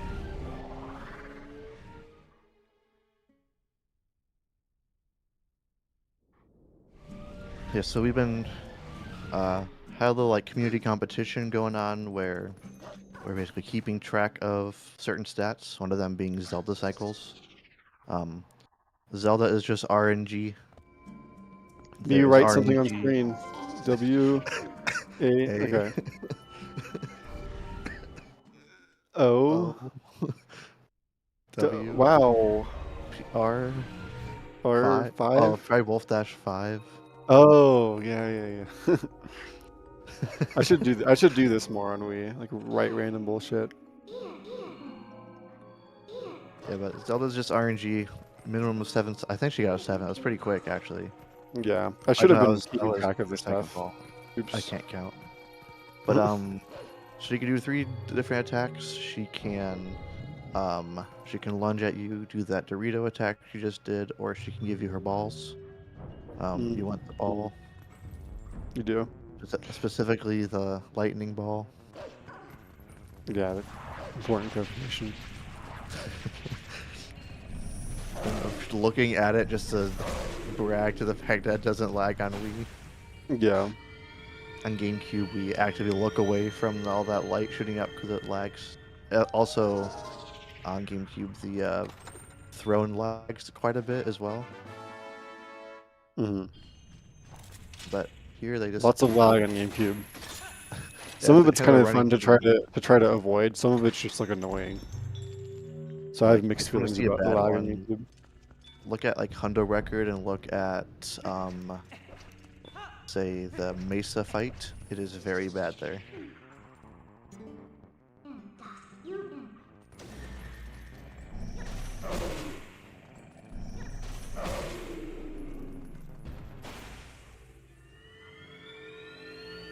He was hitting B-scan from the back. Oh my. Unfortunately, I missed the combo. Not too big a deal. She should still be able to go into this corner. She'll just not be able to do a B attack for the final hit. Which isn't that big of a problem. Oh, I guess. Yeah, if you don't do the full damage, then he spawns out of a different portal. Roll stab? May not work. Yeah, happens. Yeah, sometimes you'll see people do a roll stab if they're on the wrong side of B-scanning just because it does the same amount of damage as a jump attack. Yeah. Or a quick spin. Ooh, and she's like right up against the barrier. Actually, not quite. I thought she was up against the barrier. Oh no. That's frustrating when that happens. Spinner for good luck. Yep. If only she had the bow and arrow. ClawedInk unfortunately spawning the Squeebles, spawning enemies. Which happens if you don't attack Phantom's Ant quickly enough. Okay, there we go. She should be getting around. Yeah. Now she can go to the corner. And then she can't do... Yeah, she'll have to do another... She can't do B attack, I don't think. She has to do another combo as human.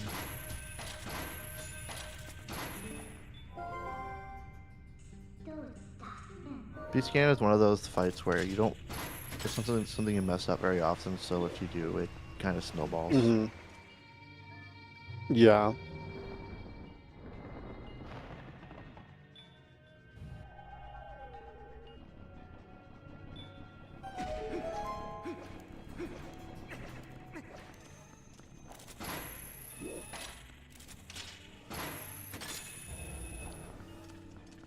Hopefully horseback goes better than beast cannon.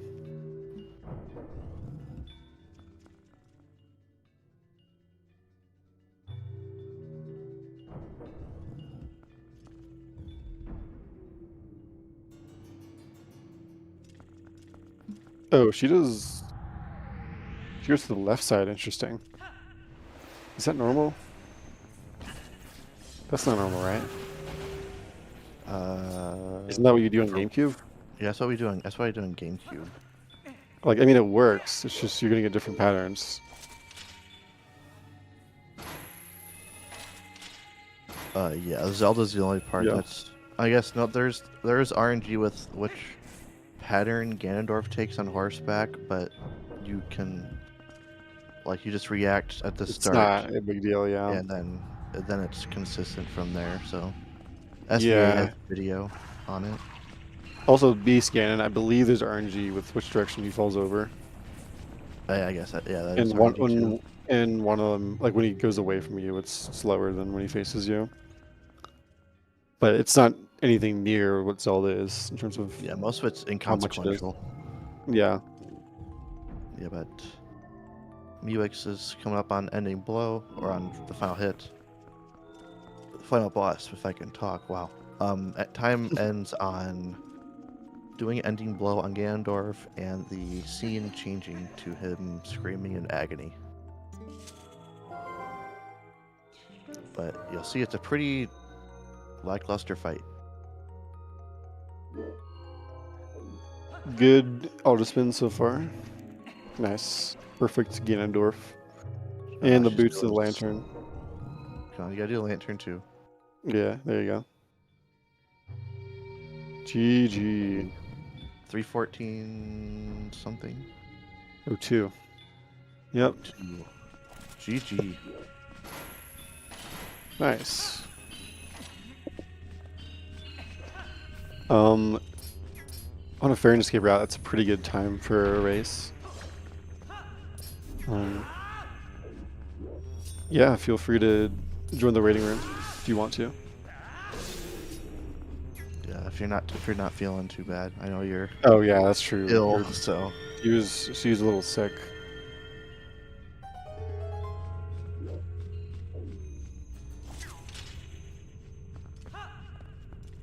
Yeah, but that's a win for meewix. So let's see. Where does that put her? She will be in the third round of the winner's bracket for redemption bracket. Which means that she'll be facing either Madeline, Zion, or Prince. Hello. Hi. Hi. How's your run? I was happy I got a couple of golds, like the claw shot gold was good, and I got a light sword gold too, which I was happy with. Sick. Fair and escape was a little bit rough, as per usual, but yeah. The first one wasn't too bad. It was like second and a half try or whatever, right? And then I had a frame perfect slash first try for the second. Yeah, and I was remember like, that. oh yeah, this is gonna be good. And then it was like the most textbook. Like, I know. I right just there. swung, and guess what I did? What? Swung too early. Yeah. The classic. The classic. So. Did you try like it's it's like spamming shake? I've messed with it, but not enough to do it in a run. Yeah, I still can't really figure it out, but do it more. Yeah. I also have to do but more, yeah. I mean, the other early game stuff went pretty well, right? First try Hugo EMS, all that. Yeah, it didn't go too badly. It was just kind of like a little bit sloppy here and there, but Yeah. like all the tricks were fine. Hmm. And then I crashed on Bite, which Oh, I forgot about that. was Yeah. so goofy because like I knew not to go for it. Like I knew it was gonna crash. Yeah. But I couldn't remember the reset timing for Death Bit or like Death Bite or Oh. whatever the Well, heck well, it's called. you couldn't have done Death Bite there Oh because no. this was to get to because you had to get to you wouldn't be loading your file. You would just be. Wait, is that true? Yeah, because you would just be like on the default bit file. You wouldn't have all your stuff. Yeah. So I guess it's good that you didn't do that. Guess it was good I didn't know what to do. Yeah. But yeah, I mean, it was, other than that, I think it was pretty okay. I mean, I don't really remember anything else. It was all such a blur. Yeah. I Yeah, don't know races what can be like that. else. I mean, there's ELH. Oh yeah, I think maybe I I actually was don't know out what at happened. ESS, but like I don't know why I would have Oh. missed the way that maybe I was out at ESS for one of the side hops or something. Yeah, I was Um, I was pretty surprised to see that fail. Like it looked good to me, so I don't You know. and me both. I was also Yeah. so surprised. Yeah. I think I might have been out at ESS though, because I can't imagine what else would have made it look fine, but Yeah, I don't know. not work. So It's probably what it is then, yeah. yeah. And then AG I think was like, I was happy with AG because I've been like practicing Poke Clip a lot, and Yeah, it Poke gives Clip looked pretty clean. yeah, the 3PCC I just messed up the jump and Oh but yeah. other than that it was fine. I mean, you got it both times like pretty quickly though, so it wasn't too bad. It was really hyped though to see ClawedInk get first try sword and shield skip. That was amazing. I was so happy for him. I know he's been like grinding that trick. Yeah, I can't believe this is his like first run on this route for a Wolfdash race. So much I can't respect. Yeah, I can't imagine like learning Hugo in like 2 days and then doing a race with it and getting a first try. He didn't have that much time to learn, so I'm so Yeah. It's just like big respect. So Mm-hmm. has his run been pretty okay? I haven't really. I saw that like he failed the KB1 skip one time, which is annoying. That trick sucks, but Yeah, it's I a don't know bad what trick. else. Yeah. I mean he's 5 minutes ahead of his PB, so Awesome. so yeah, that's pretty cool. I mean he's lost a bit of time to like I know he's doing the moon boots bombus, which is I know is your favorite trick. I think you love the only thing you love more is minions, but like second to that, really like that trick. Yeah, I love it But- so much. That's why I do it every run. Yeah, of course. Oh my gosh. I almost did map glitch. I don't know if you. Yeah, no, I realized thought you it were. looked I like thought I you were was like doing a bit. But doing it. I thought No, I thought you were like- joshing us. Yeah, that's what I thought you were doing too. no, I actually almost did it. You actually did it accidentally. That's It was crazy. No, I wish I had thought about that. It was a good but bit, no, it though. wasn't a bit. Yeah. But yeah, you're done with going for map glitch and Bolden Camp, like even in regular runs or just like in races. I don't know. I haven't made a decision. I mean, like my heartbreak from being 5 minutes ahead on this Oh, route yeah. and then failing it Mhm. twice was like a little pretty bit too bad. much. So, Yeah. and it just like it saves so little time for Mhm. what it does. But I hate reverting back to like easier strats. I know the feeling. Yeah, like reverting back to safe strats. But sometimes I don't know. Yeah. Especially it's in just- Wolfdash, I'm gonna do it. But I don't know. But Oh, like, yeah, off, for sure. yeah. Yeah. Thank I you think both you're. for the commentary. It's Yeah. really Hope you're feeling all right. I know you're pretty sick when you're starting the race. Yeah, I'm in pretty rough shape What the- today. It's just going, Claude is going for Yeah, he's going for double soul DSSS. skip. Yeah, let's see Yeah. if he gets it. This trick is so freaking cool. Love this trick. Looks pretty good. Should be fine. Yeah, this will work. Nice. It is a lot. There's like so much. It looks a lot easier on Wii. I guess the free aim or pointer aiming does look like it makes it a lot Yeah. easier. I mean, the whole trick like is honestly pretty easy. It's just targeting the keys is what's difficult. But Yeah. on Wii, it's a It's little like bit nicer. a little hard to do it like fast all the time, I would say, is what the like to have Yeah. it be worth doing. Yeah, I agree. Definitely worth But, it. I mean- I say. The death in Palace was Oh. unfortunate. I remember I that. have to do that room like 100 times. I still am Yeah. not very good at it. As soon as I get hit by one of the Zant heads out of the void, it's like just a mess. Yeah. Yeah, I think it's probably one of the hardest rooms in the game. Mhm. Outside of like boss fights, I guess, but those don't really count. Oh my goodness, did you? Okay, so during my fairness skip, I don't know if you saw me go to my Wii Home menu. Wait, no, I didn't see that. Okay, What so happened? it was on this. Oh no, on the second was that round. when Kira like got up on your lap or Yes, she's actually evil because something? it was as soon as I did the Midna jump up there, I was meow, and then she was just there, and I was like, no, I have to aim. It's like she knows exactly when I need to aim. Oh my god. That and like plumb out of bounds.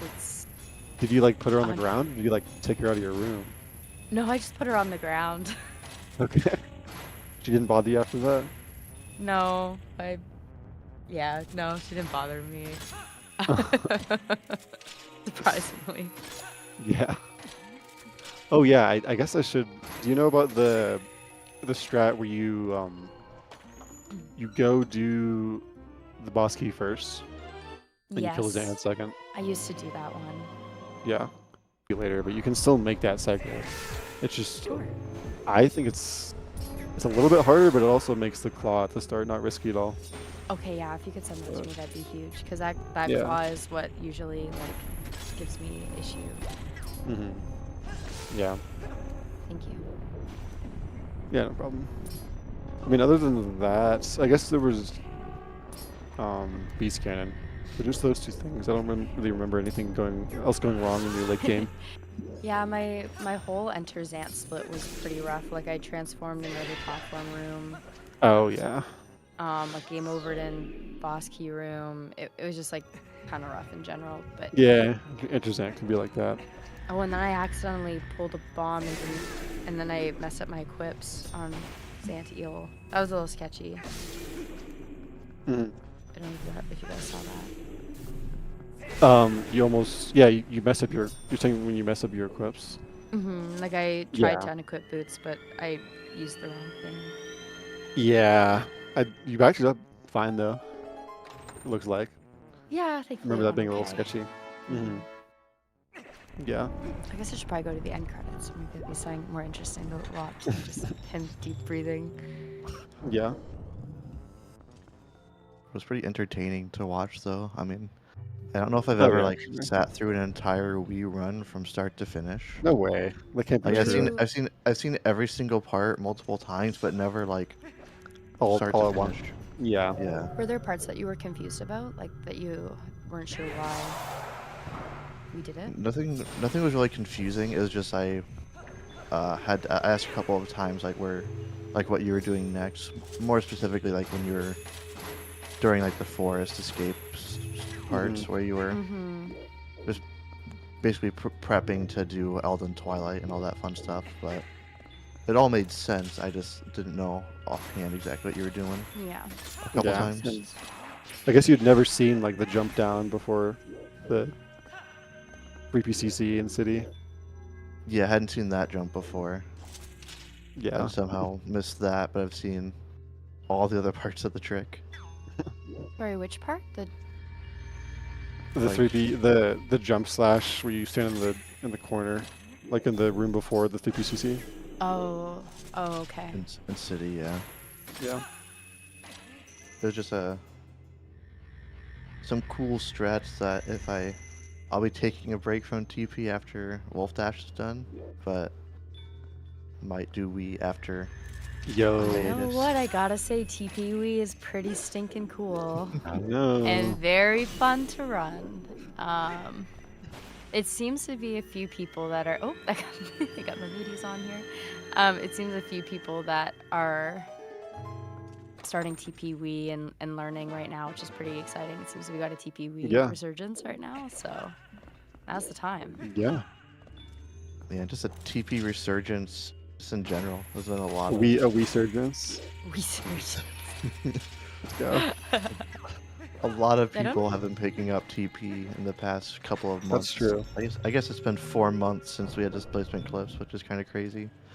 But just like since that happened, a lot of people, and a pretty cool time for this game in general. So if you like want to, are interested yourself, you can join the Discord. It's just discord.gg/TP.